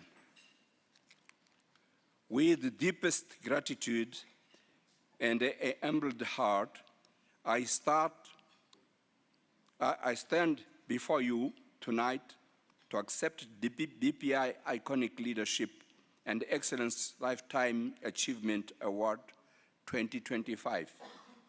Allow me, first and foremost, to express my sincere appreciation to the BPI Foundation for this distinction, which I regard not only as a personal honor, but above all, as a tribute to Mozambique, to its resilient people,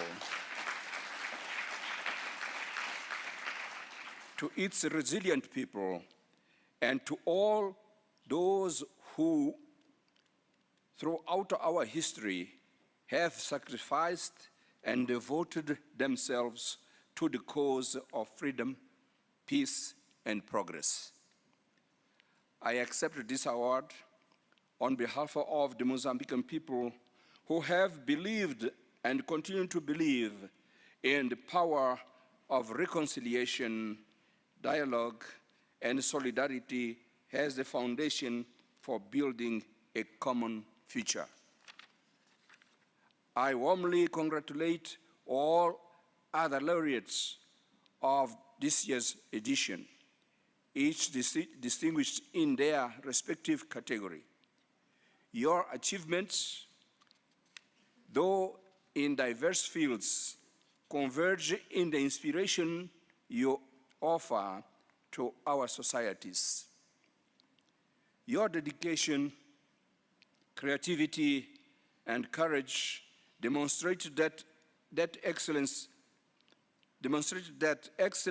manifests itself in many forms of leadership, and together they build a legacy that enriches us all.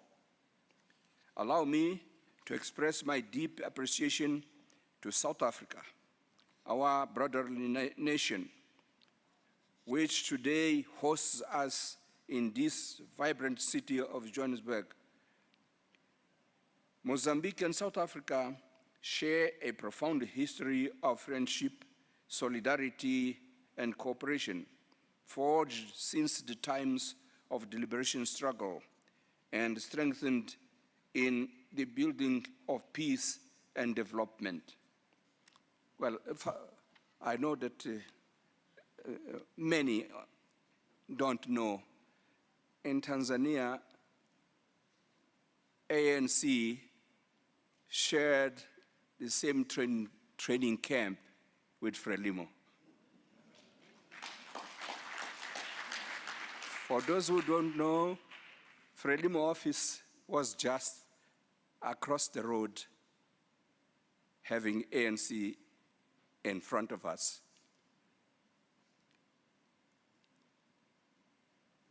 For those who don't know, I have known Oliver Tambo in 1962,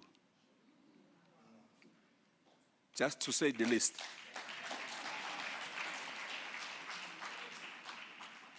So I said the solidarity, friendship and solidarity and cooperation forged since the times of the liberation struggle and strengthened in the building of peace and development mutual support, bilateral and regional cooperation. This fraternal bond remains a reference of unity and shared destiny for our peoples and for the Southern Africa region as a whole.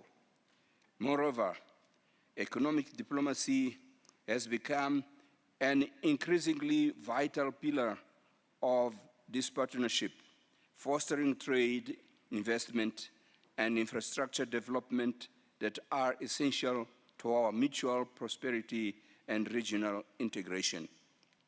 The diversity of areas recognized in this ceremony reminds us that leadership and excellence are not expressed only in politics or diplomacy, but also in arts, science, economy, education, and so many other dimensions of human life. Together, we form a mosaic of experiences and values that can guide our continent and the world towards more inclusive and sustainable development. Today's recognition reinforces the commitment I uphold through the Joaquin Chissano Foundation to continue investing in peace, economic and social development, and culture. Advancing the mission of the foundation is a responsibility that I share with its executive director, Mr. Enrique Mbanze, who is present tonight in this important gathering. He's sitting there.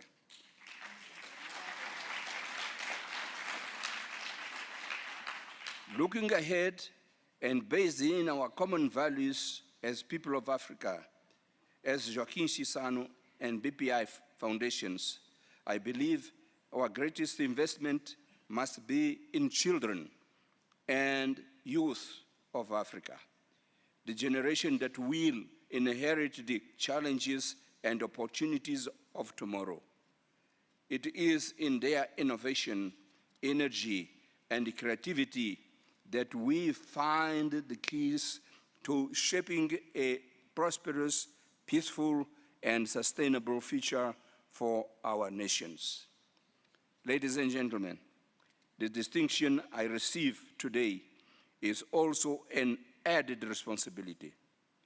I shall continue with available means to work so that Africa may increasingly be recognized for its human potential, for its capacity for innovation, and for its contribution to the African people and the global community.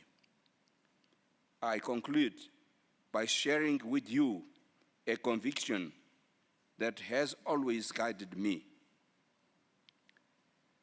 True greatness in leadership does not lie in individual glory, but in the ability to transform lives and sow seeds of hope for future generations.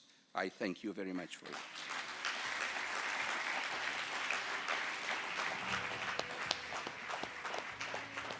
Well, the next one. Well, the next video. Sit, President, so that you can.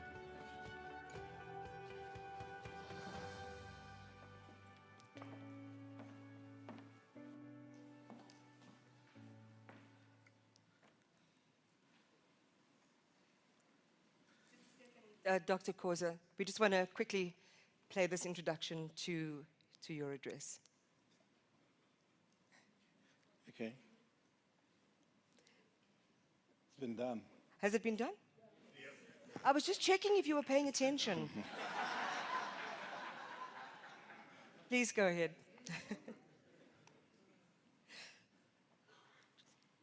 Thanks, Iman.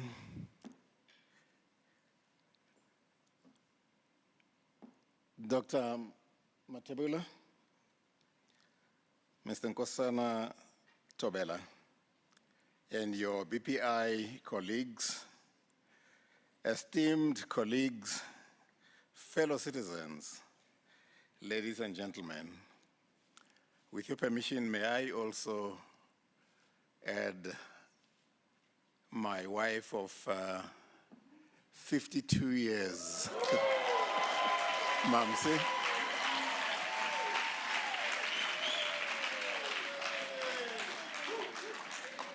May I also add in our presence my beloved daughters who keep me on the straight and narrow, and my granddaughter who, whenever she shouts jump, I say how high. Thank you very much. I stand before you today with a heart brimming with gratitude.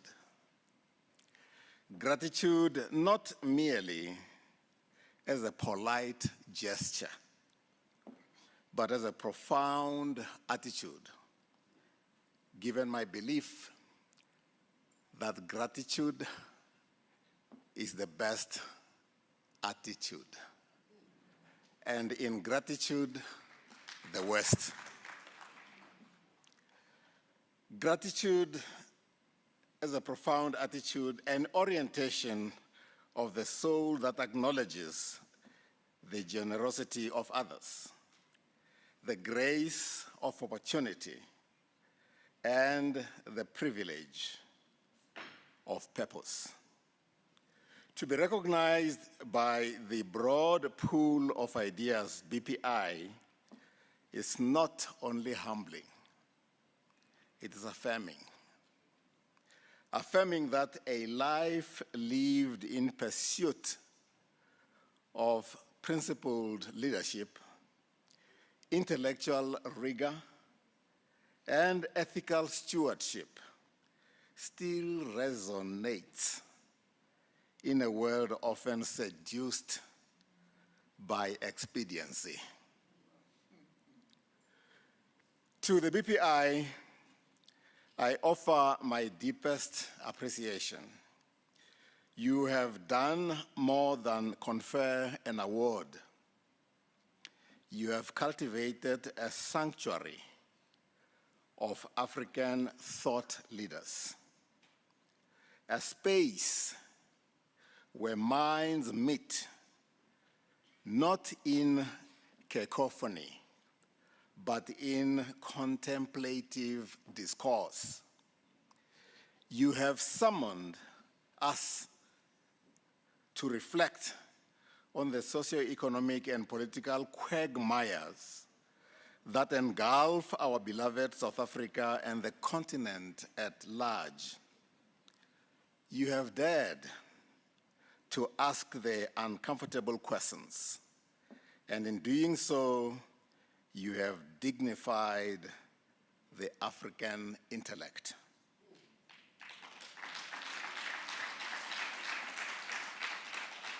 But let us not romanticize our predicament. We are a continent rich in potential, yet impoverished in leadership. The paucity of great leadership, i.e., visionary, ethical, and courageous leadership, is our Achilles heel. We have too many who occupy positions of power and too few who embody the spirit of service. Our political landscape is littered with the wreckage of corruption, patronage, and moral decay. Our educational and health institutions, entrusted with nurturing minds and healing bodies, are often led by those who masquerade as servants of the people while serving only themselves, chanting as their mantra, loot, baby loot.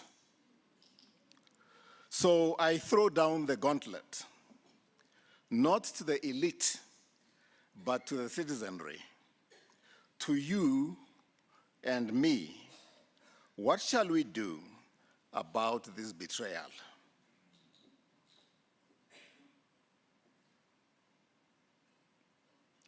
Shall we remain passive spectators, anesthetized, as it were, by cynicism? Or shall we rise, indignant, informed, and intentional? The time has come for civic courage, for citizens who do not merely vote, but vigilantly hold power to account, for communities that do not merely complain, but co-create solutions, for a society that does not merely celebrate achievers, but multiplies them. The BPI celebrates excellence, but what next? Let this award be not a conclusion, but a call to action. Let it ignite a movement of ethical leadership, of intellectual activism, of civic engagement. Let us build a responsible republic of conscience, where achievement is not the exception, but the expectation. I accept this honor, not for myself alone, but on behalf of every African who still believes that integrity is not obsolete, that leadership is not a title, but responsible stewardship, and that the future is not inherited. Sorry.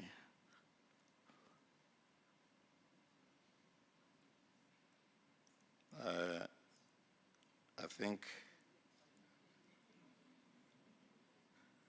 this is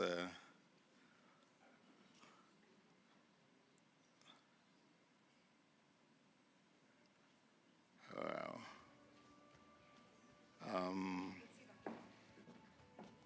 I need to Where do you need to go? Yeah, I need to find the. What's it called? It's an acceptance. Wow. Let me go here. Is it called?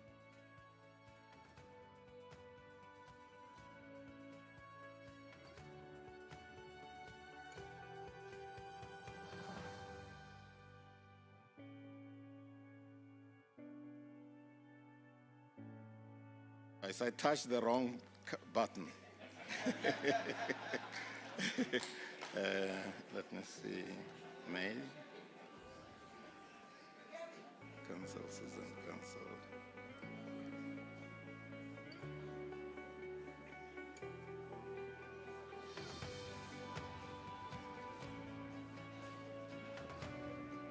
And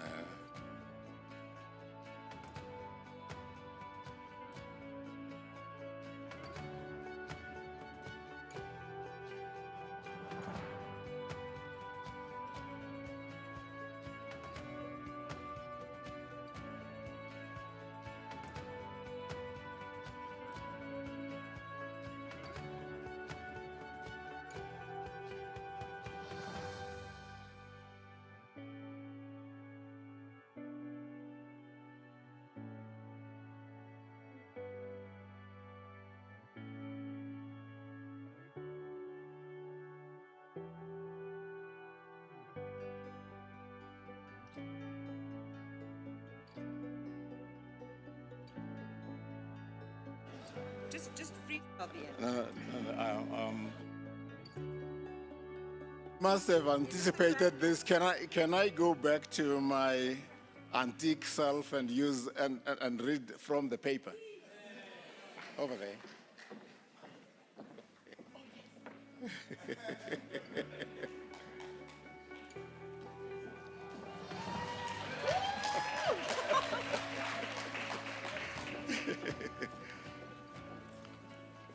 Ladies and gentlemen, my apologies. My age is betraying me. Shall I then? I'm gonna, no. No, I don't think I should start at the beginning. Let me just let me just continue. I'll just go back one paragraph so that there's continuity. So I throw down the gauntlet, not to the elite, but to the citizenry, to you and me. What shall we do about this betrayal? Shall we remain passive spectators, anesthetized by cynicism? Or shall we rise indignant, informed, and intentional? The time has come for civic courage, for citizens who do not merely vote, but vigilantly hold power to account, for communities that do not merely complain, but co-create solutions, for a society that does not merely celebrate achievers, but multiplies them. The BPI celebrates excellence, but what next? Let this award be not a conclusion, but a call to action. Let it ignite a movement of ethical leadership, of intellectual activism, of civic engagement. Let us build a republic of conscience where achievement is not the exception, but the expectation. I accept this honor, not for myself alone, but on behalf of every African who still believes that integrity is not obsolete, that leadership is not a title, but responsible stewardship, and that the future is not inherited. It is actively co-created. Very little, if anything, is more liberating than being the author of one's own destiny. As William Jennings Bryant proclaims, I quote, "Destiny is not a matter of chance. It is a matter of choice. It is not a thing to be waited for. It is a thing to be achieved." Close quote.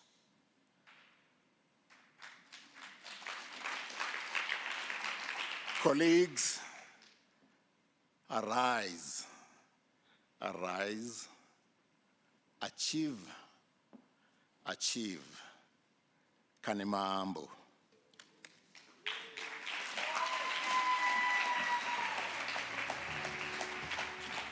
Thank you, Dr. Khoza. Thank you so much to Your Excellency, Dr. Khoza. I really appreciate that. I'm glad you found the notes.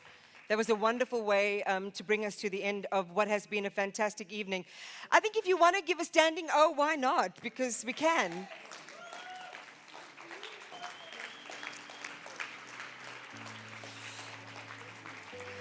Ladies and gentlemen, I just have two things to do and then I'm going to bid you adieu.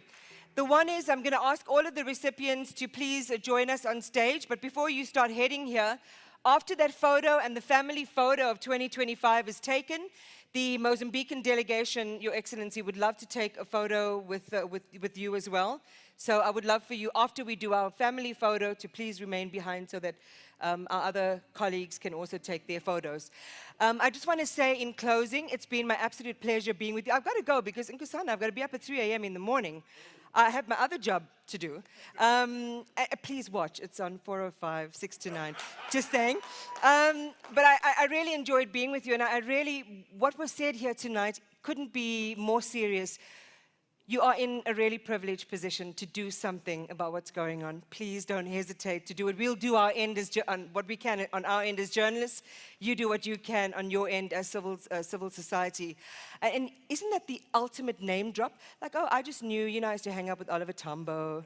I mean, I want to be able to say that, but I can say that I was hanging out with Edward Kisveta, Your Excellency, and Dr. Koza, so I think I'm in good hands. Ladies and gentlemen, you've been amazing. I hope you get home safely. Thank you so much. I hope to see you all next year. Don't forget the family photo. Lots of love.